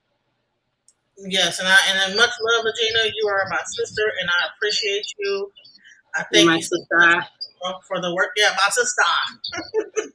I know I manifested. I'm like, I want a friend. I can use myself, my spiritual words. Nobody say you're doing no magic, devil magic, well, not whatever. That's somebody to understand me. So I'm glad that when me and her got together, we just really we didn't even have to talk about doing any crafts together. We just got in alignment and we just did our magic together, she writing. And then I also wanted to know more about Ifa too. So I'm like, I don't know nobody that do Ifa. I'm really, really interested in it. I just don't know. And then she brought that in my life with the Babalawo, the Tata, other spiritual practices. So I feel like it was God's plan. It was God's plan. Like all this shit, God was like, okay, this is what I want. We're gonna do it this way. Then you're gonna have to wait and it happened. So I'm glad for that. So thank you, my sister. Thank you. And thank you, because I also didn't want to be like alone as far as like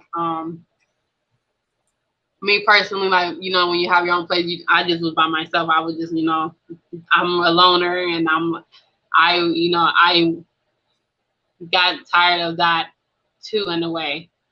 As far as I want somebody that believe in that, have the same spiritual goals and mindsets, and that can carry on the conversation that I like having, and people I can trust. And we don't necessarily have to agree on the same things, but we do have the same foundation as far as trying to help somebody, trying to understand our life and, you know, be on our root spiritual self. So it is more like all those attributes. So I do thank you. And I'm glad that you do got a good heart and that you don't let nobody else feel like you are giving to them and not getting nothing back. So I want to be able to give you things back and all those things too. And you deserve more.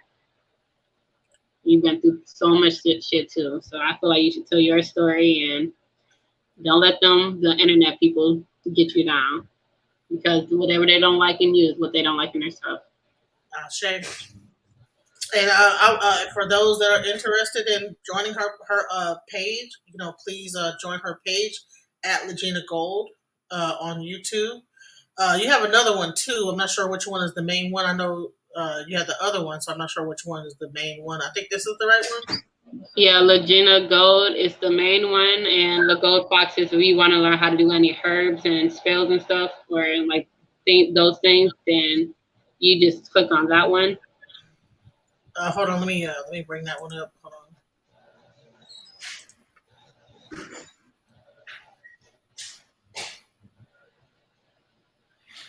Okay. Yeah, I'm glad we found each other too. Like, you know, the manifestation, it works. It's like, because sometimes you can have all these things in the world, your place, your car, all that, it doesn't fill you. And so the people is generally what helps you, the one you can talk to, the one that you can feel safe around, the one that you can defend yourself together. All that stuff is what I manifested. That's what I appreciate. I got tired of the snakes. So now I'm really, you know, supporting people that really support me, and that's there. I got tired of, you know. If you get a chance, go ahead and join her page on either Legina Gold at Legina Gold on YouTube or Le Gold Fox PHOX. So with that, For the Fox, it's a mix up between Fox and Phoenix. So Legina Gold and Fox and Phoenix. The gold I had for Legina stands for Angela, and gold stands for because I heard that my people came from the gold ladders, which is like the Orishas come from. So the gold ladder or the gold chain. So that's what I use gold specifically, because to let you know where my people come from. That reaches, it's a Yoruba practice. Ashe. So with that being said, I would like to thank everybody for coming. Next, the next interview I'm doing is with a Babalawo of the Yoruba tradition of Isheshe. He also has he also is a former Olarisha, so he actually has went through the Cuban Regla de Osha whole like thing, and he also, but then as like he became a Babalao, he converted over to the Isheshe, which is the Nigerian version of the same Yoruba practice. So that'll be on the 27th. And what time is that? That's going to be coming up on the 27th at I think 5 o'clock.